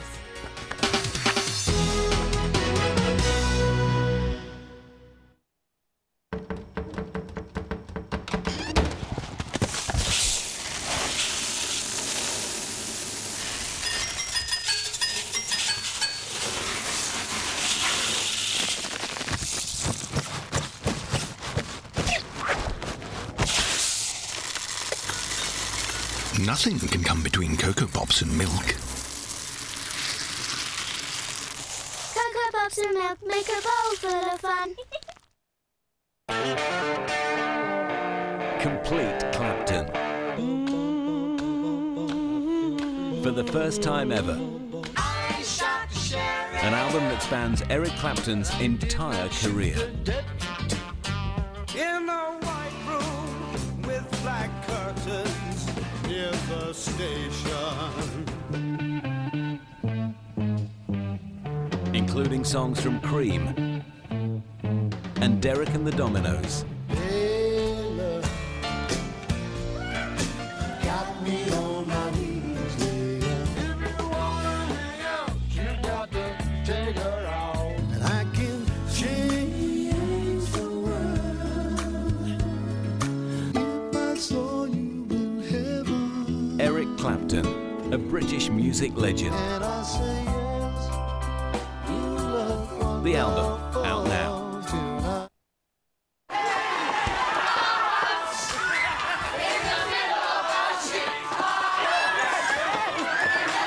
Next time you're in the frozen bit, look out for the Bird's Eye Be Mortgage Free promotion. If you win, you'll be mortgage free. Be mortgage free with Bird's Eye. Are you the famous Colgate 360? I am. Is it true you have a tongue cleaner? You see, kid, 80% of bacteria are not on teeth. Colgate 360 cleans teeth, gums, cheeks and tongue, removing more bacteria for a whole mouth clean. Awesome. I want to have a cheek and tongue cleaner, just like you. Colgate 360 for a healthier whole mouth clean. Kitchen sink not draining? Bring on Buster. Buster's granules blast greasy kitchen clogs. Buster Kitchen Drain Clear, because plug holes need love too. It's alarming the lengths we go to in the name of fashion, which is perhaps why more than 60% of us wear the wrong shoe size. So thank goodness for the Shoe Tailor, with an extensive range of fashionable footwear in a selection of sizes and width fittings. And with our new legroom boot range, there's a choice of calf and ankle fittings. 10% off your first order. For the Shoe Tailor catalogue and free measuring guide, call 0800 0728 440 or go to shoetailor.com. Anytime is coffee time at Wimpy, and our famous burgers are served all day. All part of our great new look menu. Wimpy. Enjoy every moment. This is Woman, the collection.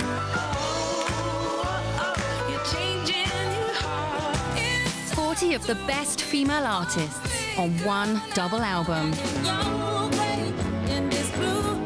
With fantastic songs from Amy Winehouse, Fergie and Nelly Furtado.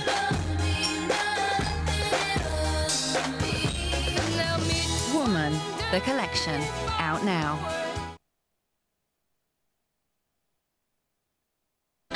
From girl next door to one of the world's sexiest pop sirens, Kylie Minogue celebrating an incredible 20 years in showbiz. Out of the charts for 2 years, Kylie's now back with her 40th UK single, looking hotter than ever. GMTV has the world exclusive of her new video. Wednesday only on GMTV.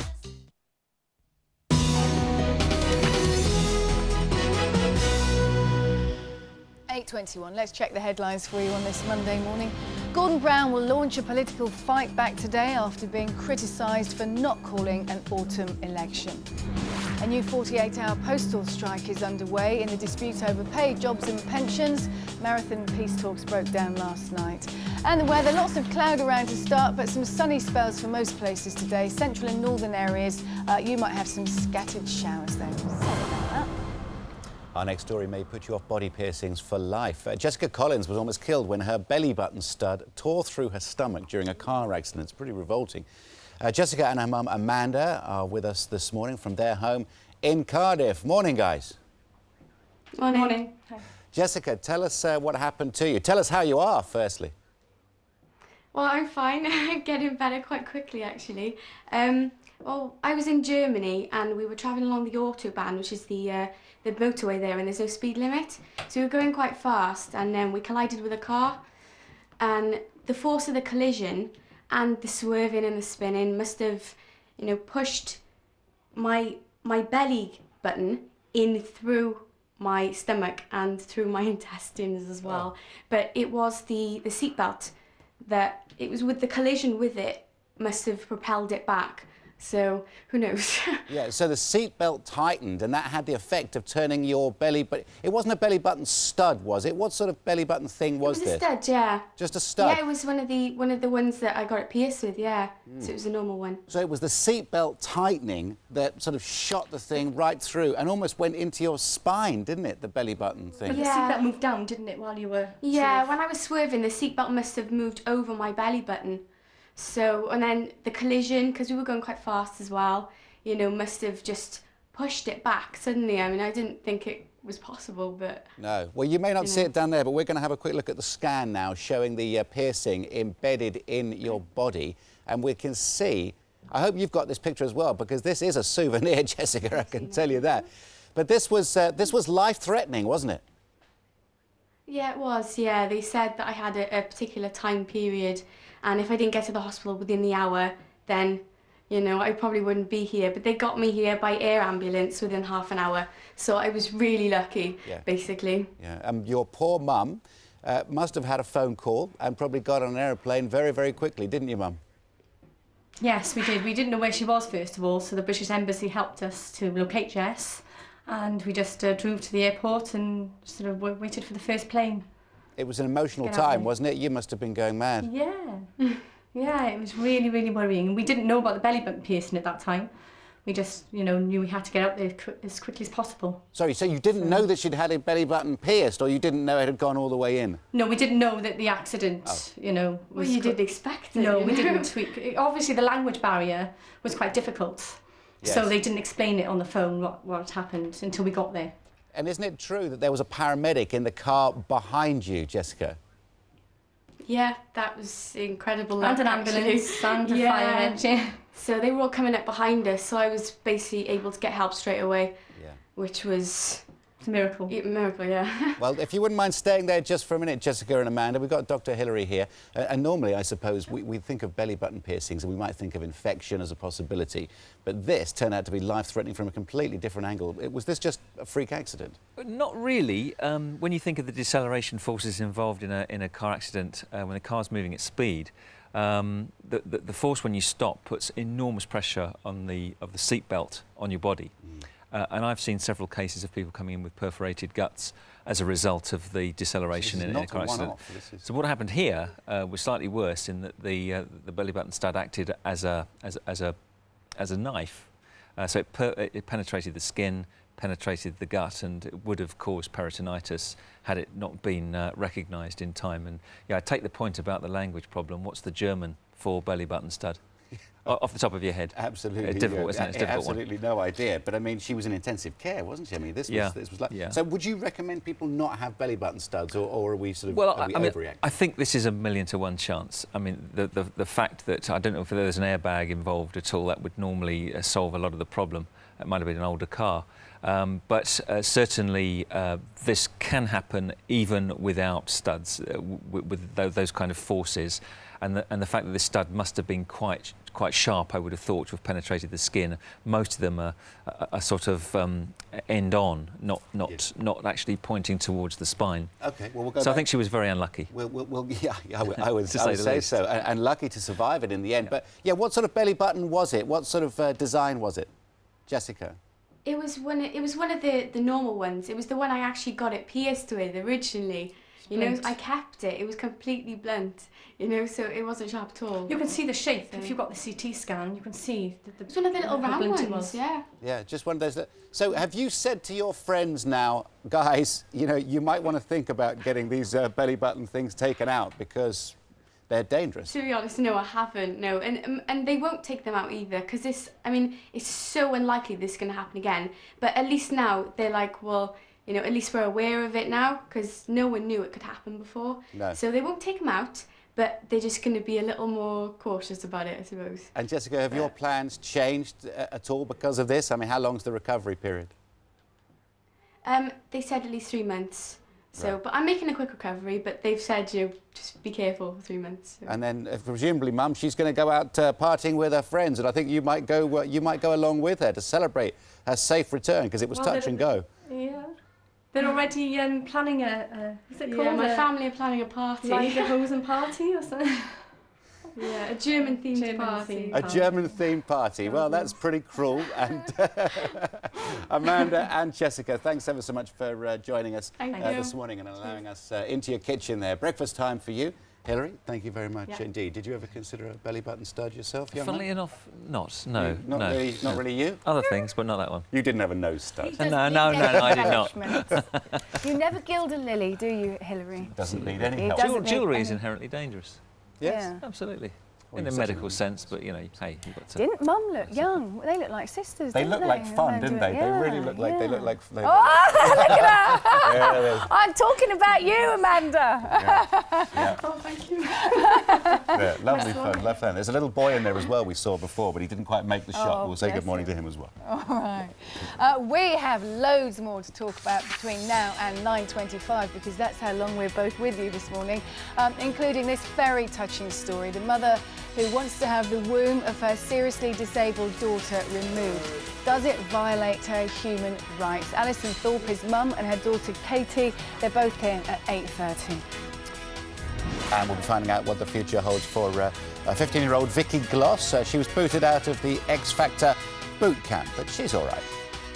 All that to come after Aisling McCloy from Reveal magazine. What's she going to tell us this time? Now, Andrew, she has some tips for buying a winter coat. I'd keep last year's if I were you. Staying warm would be one of them. Exactly. Coats this season are amazingly stylish and seriously elegant. And guess what? They keep you warm too. Shorter lengths and belted styles are definitely ones to invest in. And don't be scared to add your own belt for an individual twist, especially if you're pear-shaped. The classic trench is still big news and definitely a celebrity favourite. But if you're busty, avoid those double-breasted styles. Now the other key style this season is the swing coat. These are full and A-line and perfect for accommodating your new full skirt. If you're petite, then a gorgeous double-breasted peacoat will be the ultimate addition to your wardrobe. But if you're feeling really daring, fancy a metallic or a particularly glam coat, these look great during the day too. Just dress them down with cool ankle boots.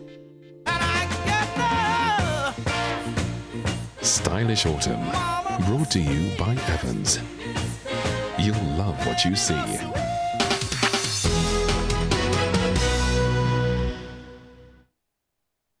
Running Free, the stunning new album from Ali Campbell, with the brand new single, Hold Me Tight. This unique album features a host of guest artists, including Katie Melua, Smokey Robinson, Lamar, Robin Campbell, Bitty McLean, Beverly Knight, and Mick Hucknall.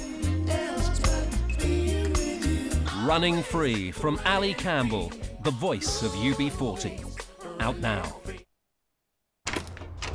Hi. Hi. Come in. Allow me. Oh, I brought champagne. Fantastic. I'll just pop it in the fridge. So, what's for dinner? You'll have to wait and see.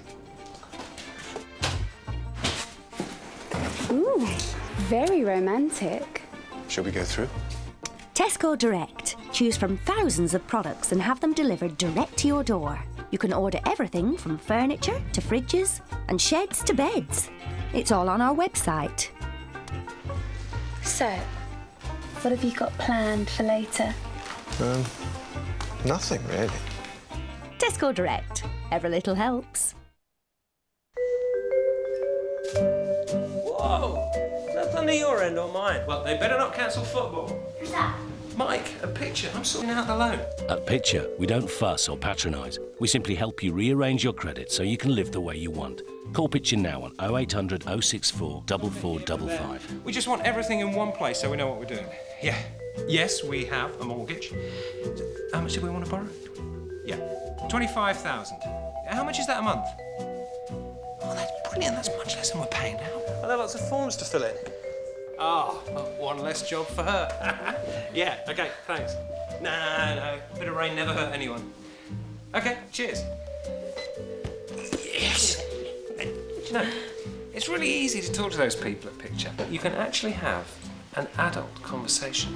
About football? Talk to Picture on 0800 064 4455. See if they can sort out a loan for you too. Waiting for your kitchen plug holes to drain? Maybe you just don't love them enough. Bring on Buster. Buster Kitchen Drain Clear's special granules blast through greasy kitchen clogs. Give your plug holes some love with Buster Kitchen Drain Clear, because plug holes need love too. Cherry Actimel, the delicious new way to help support your body's defences. No wonder Danone Actimel is Britain's favourite probiotic. Uncle Ben's risotto. Just 3 minutes. We gotta hold a meeting tonight. New Uncle Ben's risotto. Perfect risotto in 3 minutes from the microwave. Radio 1, established 1967. The album. 40 tracks from 40 years, covered by 40 of today's biggest stars. Including exclusive tracks from Amy Winehouse, Kylie, Robbie Williams, Lily Allen, and James Morrison. Radio 1, established 1967. The album, out now. And in this crazy. Join Canadian crooner Michael Bublé. This crazy. Tomorrow on Gmtv.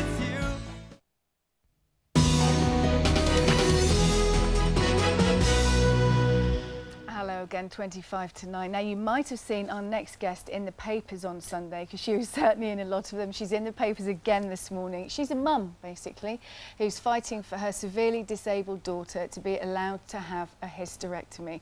This is Alison. This is Katie, sitting next to her, who's 15. And you want her to have the surgery. You tell us why, Alison.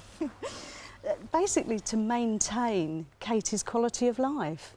Katie doesn't need to suffer the traumas and the discomfort of menstruation. It's not going to benefit her. I'd be over the moon if there was a miracle cure tomorrow and, Katie could, grow up as normal, take her exams, get a career, get married, have children. Oh, sorry. Oh, do you want a tissue? Well, That's okay. No, that's okay.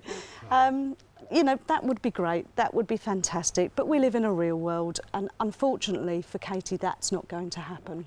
No, and a lot of people are saying, though, is this more a decision about you and you having to do more for her rather than for her benefit? I find that laughable, really. It really just shows people's depth of, I'm sorry, but ignorance of our lives.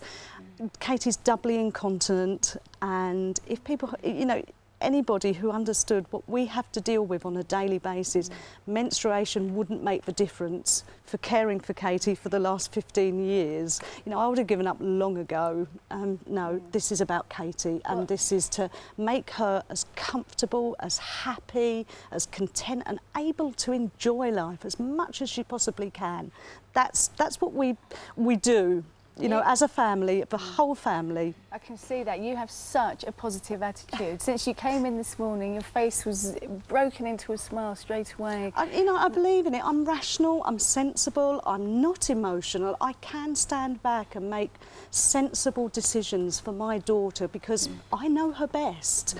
You know, you don't care for someone intimately for 15 years and not know what is best for them. Are there not other ways you could do it though, Alison, like the pill or something like that? We have explored other options. Unfortunately, the pill, 3 monthly injections have associated risks, and thrombosis with, you know, someone as immobile as Katie is one of those risks, and, you know, that far outweighs the risk of, that would be lovely. You know, if we had a pill with no side effects, no risks, of course we would take that option. But unfortunately, medical science hasn't quite moved on that far as yet. No, it hasn't. And of course the disability charity Scope, they're on your back at the moment. They're concerned that surgery is not in Katie's interests. She cannot give her consent, and that you could be in breach of human rights by deciding that she could go ahead with this. I think one of the problems with Scope is they seem to have taken the view that I am advocating a blanket policy for disabled children. I'm not. Katie is in the minority, and I feel that what I am advocating, what I am pushing for is choice for parents like myself. You know, some parents with a child like Katie wouldn't take that choice. That's absolutely fine, and I respect their viewpoint. But for me, this is an individual choice, an individual decision for my daughter. Yeah, and do you know what? All the correspondence we've had this morning backs you up. I can believe it really does. I have found that the general public have been wholly supportive from all walks of life. All right. And one lady in particular, Alison, phoned us this morning. Her name is Christine Hamilton. Christine, are you on the line? Can you hear me? I am, yes. Hi there. Thanks very much for getting in touch with us this morning. Now, you were faced with the same dilemma when your daughter Bernadette was 15, I believe. Can you tell us what happened? Well, Bernadette was 15, and originally I asked for her to have to be sterilised because she was a very attractive girl, and I didn't want, you know, any problems. But the consultant, it was her idea for her to have a hysterectomy, and I, you know, immediately I said, oh no, I couldn't do that. But I wasn't thinking about her, I was thinking about me. So I went home and thought long and hard about it and decided that it was definitely the best thing I could do for Bernadette. And I went back to the consultant who got in touch with the hospital, and they were absolutely wonderful. And the thing was, it had to be done before she was 16, before Bernadette could make that decision for herself, which she couldn't have done anyway because she's too severely disabled. And how old is she now, Christine? She's 39. And any regrets at all about the decision? None whatever. It was the best thing I could have done for her. She went into hospital on the Friday. She had all her clips out on the Tuesday, and they just could not believe how quickly she had healed. I mean, it was just wonderful, and it's the right age because the healing process is so much better at that age. So is there anything you'd like to say to Alison, who's sitting here this morning, Christine? Do not let anybody put you off, Alison.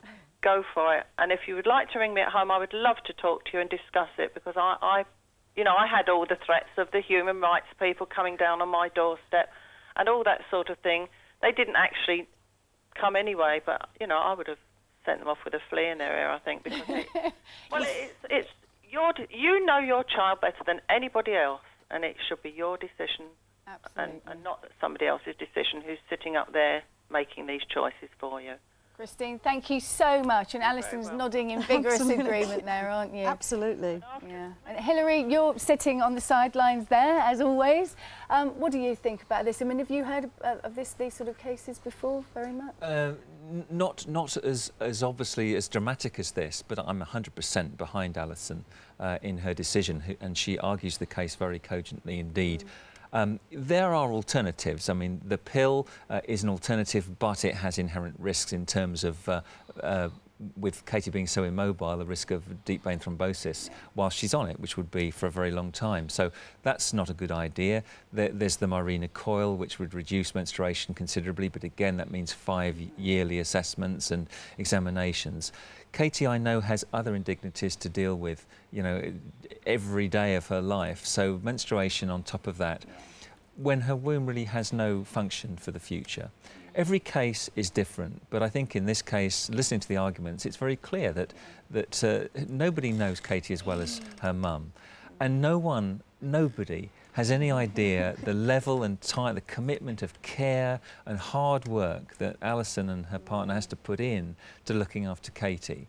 So how dare anybody else tell her what is best for her daughter? You know, Alison knows. Hear, hear. I think we're supposed to be impartial, aren't we? But hear, hear. It's very, very moving. That was the biggest yawn we've seen this morning, I might say, from Katie. She had to get up very early this It's morning. quite disruptive, isn't it? Yes. She's lucky to have such a lovely mum. Thank You really are such a positive, bravo. lovely person. Thank you very much. And all Thank the you best. for giving me the opportunity to, you know, actually come on with Katie as well. No, it's a pleasure. It's lovely to see you both. Thank you. Thank you. Katie's been to Warwick Castle, it says there. She Katie's nice, Katie isn't goes it? everywhere. Katie enjoys a fullest life as possible. Well, I can see that. Gmtv now. I can see Yes, that. yes, we need a queuing, I think. Thank you very Thank much you. for coming in Thank this morning. you. We're with you all the way till 9:25 this morning. Lots more to talk about. We've got an item on phobic Britain. 1 in 8 of us suffer from a phobia, apparently. But a phobic's being let down by the NHS and by the wider public, really, who perhaps don't understand the ins and outs of phobia. And made in Wales, Ali Jones and Cerys Matthews here with a memorable duet, Some Kind of Wonderful, and it really is, isn't it? It's a lovely song. It's really beautiful. Wake you up this morning. Two great voices there. And we've got an quest for eternal youth with this woman, Michelle Pfeiffer.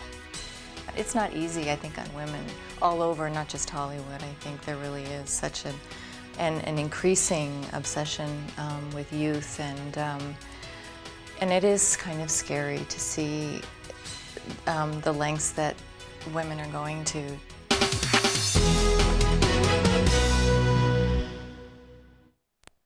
Chewing on pedigree Dentasticks every day can help prevent gum disease without any unpleasantness.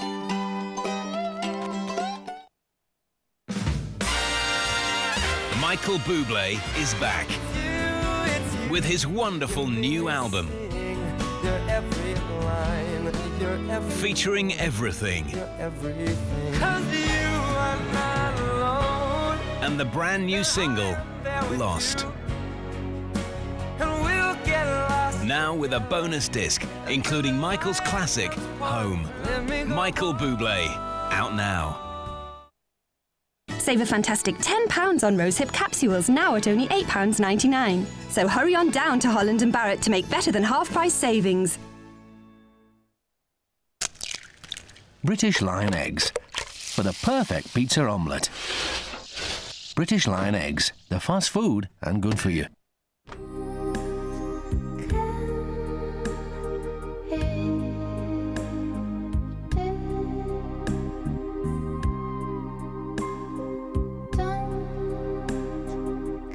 The new Equaltis from Hotpoint. Deeply different. Why should you spend your next holiday in Orlando and Florida? It's simple. There's so much to do. Oh, there's truly something for everyone in your family. In fact, there's so much to do you can come year after year and never do the same things twice. Unless, of course, you want to. So start planning your holiday in Orlando and Florida today. Contact us right away and we'll rush you our free holiday planning guides. We'll see you soon.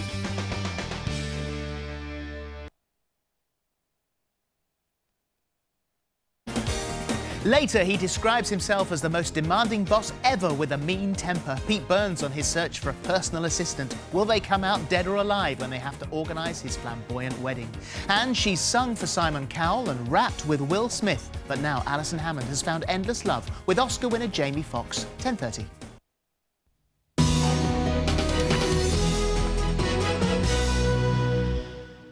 .45 is the time this Monday morning. Now, 1 in 8 of us suffer from a phobia, and the National Phobic Society says that baffled GPs are increasingly prescribing antidepressants when they should be recommending therapy. Well, our next guest, Sue Turner, is agoraphobic, which means she fears open spaces, and she used to have panic attacks every time she left the house, but she's vastly improved now, as is the quality of her life. She's here with daughter Adrienne, who likes being on TV, and is ready to have a chat in a minute. Alongside them, Professor Paul Salkowskis from the Centre of Anxiety Disorders at a brilliant place called the Maudsley Hospital. And a very good morning to one and all. Sue, how are you now? Very well, thank you. Yeah. And how was the journey in this morning? It was fine. Yeah. You know, no panic, no anxiety. Yeah. What did it used to be like? I couldn't have done that at all. Yeah. Couldn't have done that. How did it start, your phobia, do you think? I think it starts from traumas throughout life that, you know, haven't been dealt with, and it gets to a stage where it overflows and you end up having all sorts of panic attacks. And well, you just can't operate a normal life, can you? that's right, not at all. And what appears to be little for some people is just huge for you. Absolutely huge, And yeah. is Adrienne a help to you? She's fantastic. We're gonna- She is really fantastic. Well, we'll see how fantastic she is. We're going to see a clip of a Channel 4 documentary you were in called House of Agoraphobics. Remember this? I'm going back. It's too far for me now. I can't do it anymore. It's all right. Adrienne's school journey is always the same.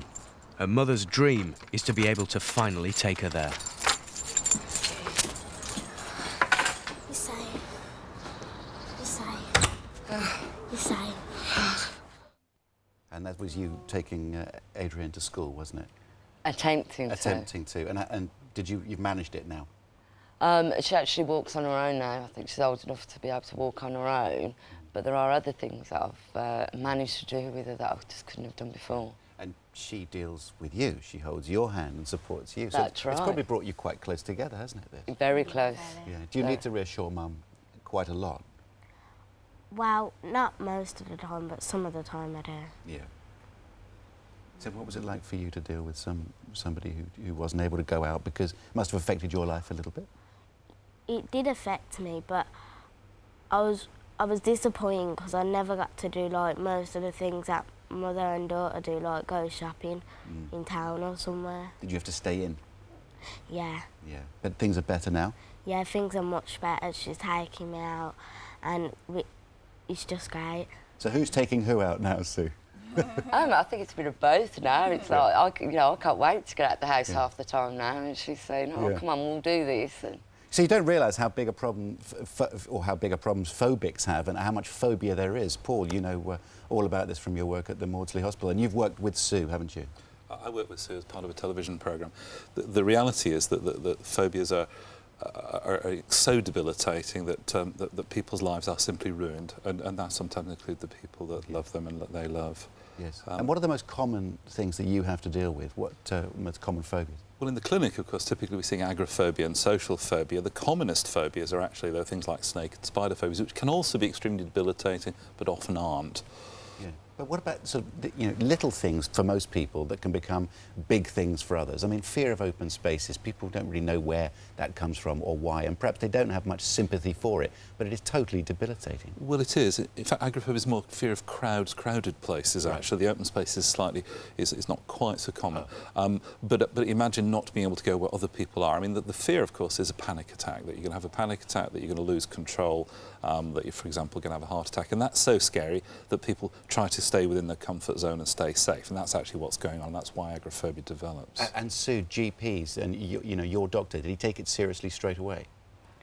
no, it was very much, oh, put you on these, antidepressants, this medication. Well, that's not what you need.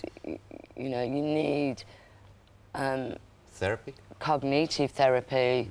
And how long does that take, Paul? Cognitive therapy, and is it easy to get it? How long it takes is anything from, in some instances, actually, we can do treatment in a day. It may take a lot longer depending on the complexity. In terms of ease of getting it, it's not. And the other problem is there are a lot of charlatans out there, people who say they do cognitive therapy, which is what NICE recommends for these kind of problems, but aren't offering it. So it's a huge problem and one that needs to be addressed urgently. Well, the waiting list to see you must be absolutely enormous, let's waiting face list to see most services runs around a year to 2 years. Yeah, I mean, which is very tough when you're living with something like this. It's a lot of life to lose. Yeah, it certainly is. Sue, thanks for coming in this morning and talking to us. Very welcome. Adrienne, you were sensational on TV, as we thought you would be. Thank you ever so much. Lovely to see you. And Paul, thanks very much indeed. Help and information, including a full list of phobias, on the website gm.tv. All right, just before our next item, we'd like to apologise to viewers in Northern Ireland who apparently, because of a major technical problem, have been experiencing sound problems this morning. Sorry about that. It has now been resolved. You'll know that if you can hear what I'm saying, and you shouldn't have any further problems. What a weekend it's been on the X Factor. And last night, the 12 finalists were revealed, but for some of the hopefuls, the journey, well, it's over. Let's have a look at one of them. Gutted I'm going home, but it's got to be done. Just not looking forward to telling my family. I know in my heart of hearts she's going to get through. Well, I'm a lot like you when you're standing at the crossroads. Oh, do you know, I love X Factor because it's about real people, not celebrities, and it really, every single time you choke up, don't you? You know, Simon's not real, is he? Is Simon real? Simon's lovely. Sharon, are they all real? Yeah, they're all really nice. They are. Were they good to you? They were, yeah. You don't expect them to be, but they are. They're really nice. Yeah. So how was Sharon then, and how was her house? I'd like to know first of all. It's still quite surreal. Like when I think back that I've actually been there, it doesn't seem real, but it was a good experience. Yeah, and she said, I mean, I saw the results show last night after the confusion of thinking it was on Saturday.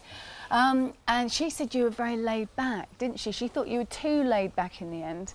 Do you take that on board? I think that she has a point, but at the same time, a performer is kind of based on when they got on stage, they can forget about their nerves, they can forget about being maybe nervous, but they still get out there and just perform, and that's all I did. So even before I was singing, I was so nervous, but I just controlled that. It's that bit that's awful, isn't it? There she is telling you that you haven't made it. Oh, I bet you've remembered every word, haven't you? Running through. Yeah. What did she say to you, for people? It was positive. The only thing she said was that it wasn't time for me. So I need to take that on board, but I'm not going to stop yet.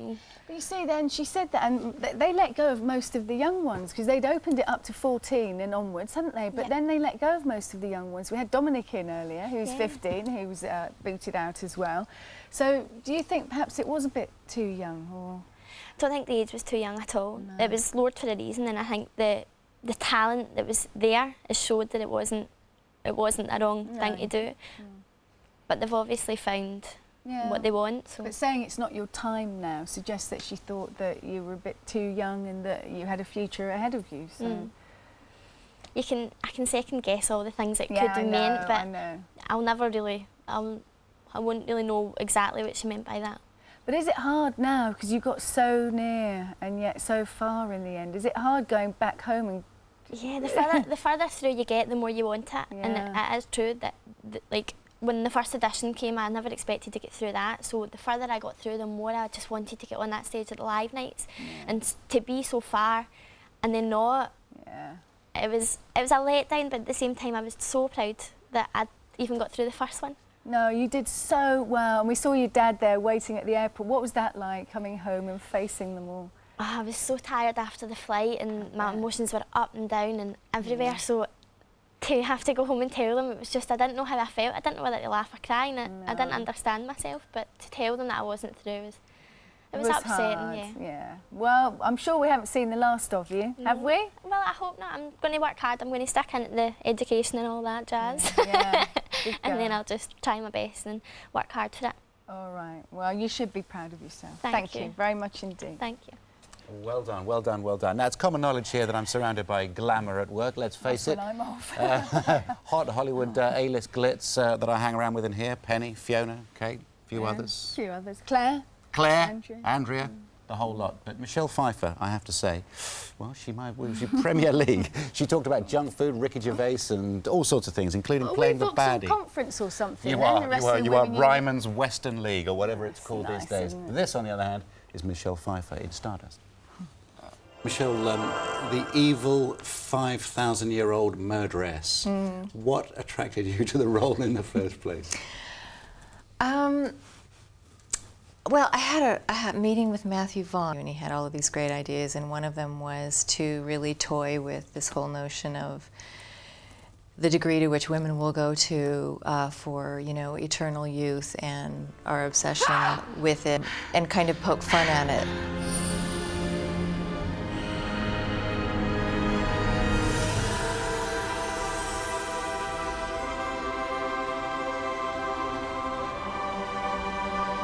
Your makeup in it is extraordinary. Isn't it lovely? How long? For the longest day of shooting, how long did it take for the makeup to be done? Because it was... The longest day was probably 6 hours. Oh, you've got to sit there for 6 hours. And my first day of shooting, it took so long in the makeup chair that literally by the time I was finished, they rushed me out to the set. The sun was going down. I had about 7 minutes to do the scene. That's beauty for you women. Yeah, you see? Yeah, this is what you go through. That's right, the price of vanity. And Robert De Niro dressed up in feathery things. Yes. And did you ever think that you'd see that? No, no. In fact, it was really one of the selling points. Yeah. I couldn't wait to see him. And what about Ricky Gervais? Finally, somebody manages to silence Ricky. Congratulations. Thank you very much. You'd better be telling the truth, you two-faced dog. I can get you one of them, actually. Very good guard dogs. They can watch the back and the front door at the same time. Enough. And you do it with this green finger thing of yours. Yeah. Wouldn't that be nice in real life? Wouldn't that be nice? What would you do? If you had the power? Oh, I don't know. I'd have to think about that. Think about how many times the children would have been punished with the green. No, I don't think I'd use it on my children. How are they? I'd use it on a few grown-ups that I know, though. You've taken a bit of a break from the movie industry and the big roles that you can command to be a full-time mum. What's it like to be back? I've been doing the mothering thing full-on since they were born. And I didn't really decide to, exit Hollywood. I just, subconsciously, I wanted to take some time off. I've been working since I was really young and non-stop. And your 2 teenage children, do you manage to keep them away from the nonsense side of the business? I've managed to keep them. This past summer was the first time they've actually been to one of my premieres or really been involved at all. I mean, what they've loved most about my work is the craft service, which actually you don't have here. It's just a huge table piled with junk food and so they can nosebag that. Yeah, and that's all they really cared about. Yeah. They were actually, that was the one thing they were disappointed about coming here, is where's the craft service? No cafeteria-style food. No, where are the donuts? Listen, Michelle, you've had 2 movies back-to-back. Hairspray was fantastic. Thank you. And what a different role, Velma. Yeah. Opposite It's hard to really say which one is more evil. Wow, Mrs. Turnblad. I'd know whose mother you were anywhere. Really? Maybe you can come back to it with renewed energy, can't you? I think and with a sense of perspective. I mean, it's a different phase now. Still a siren. I'm having a lot more fun, I think, than I ever have. I think she fancied you. Good. Do you think? Yeah. I love that idea. We had Helen Mirren that morning and that did. interview later on. So it was a good day, wasn't it? Yeah, very good day for you. Let's get the weather, shall we? Here's Claire. Gmtv weather, sponsored by Nestlé cereals. Whole grain for the whole family every morning. Hello there. It's a rather cloudy start to the day. Some brightness in the south and the far north of Scotland. We can see more cloud just coming in across the west of Ireland there. We're seeing a little bit of patchy rain and drizzles extending down from southwest Scotland across northern counties of England towards East Anglia, but it will die out through the afternoon, and that means most places will remain dry until much later on in the day, where we're likely to see more in the way of cloud come in and also some patchy rain across Northern Ireland. Top temperatures today then in the sunshine, not too bad at all. Channel Islands coming in at 17 degrees Celsius, that's 63 Fahrenheit, and even further north, if you catch some sunshine, 13 or 14.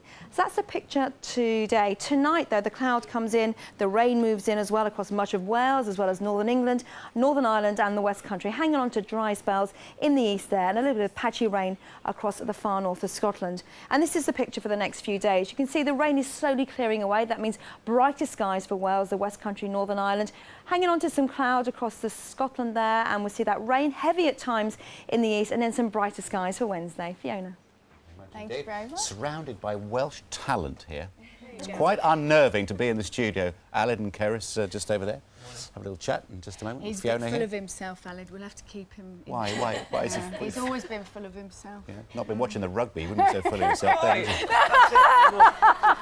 No, I'm Fijian anyway. See? Just as strong.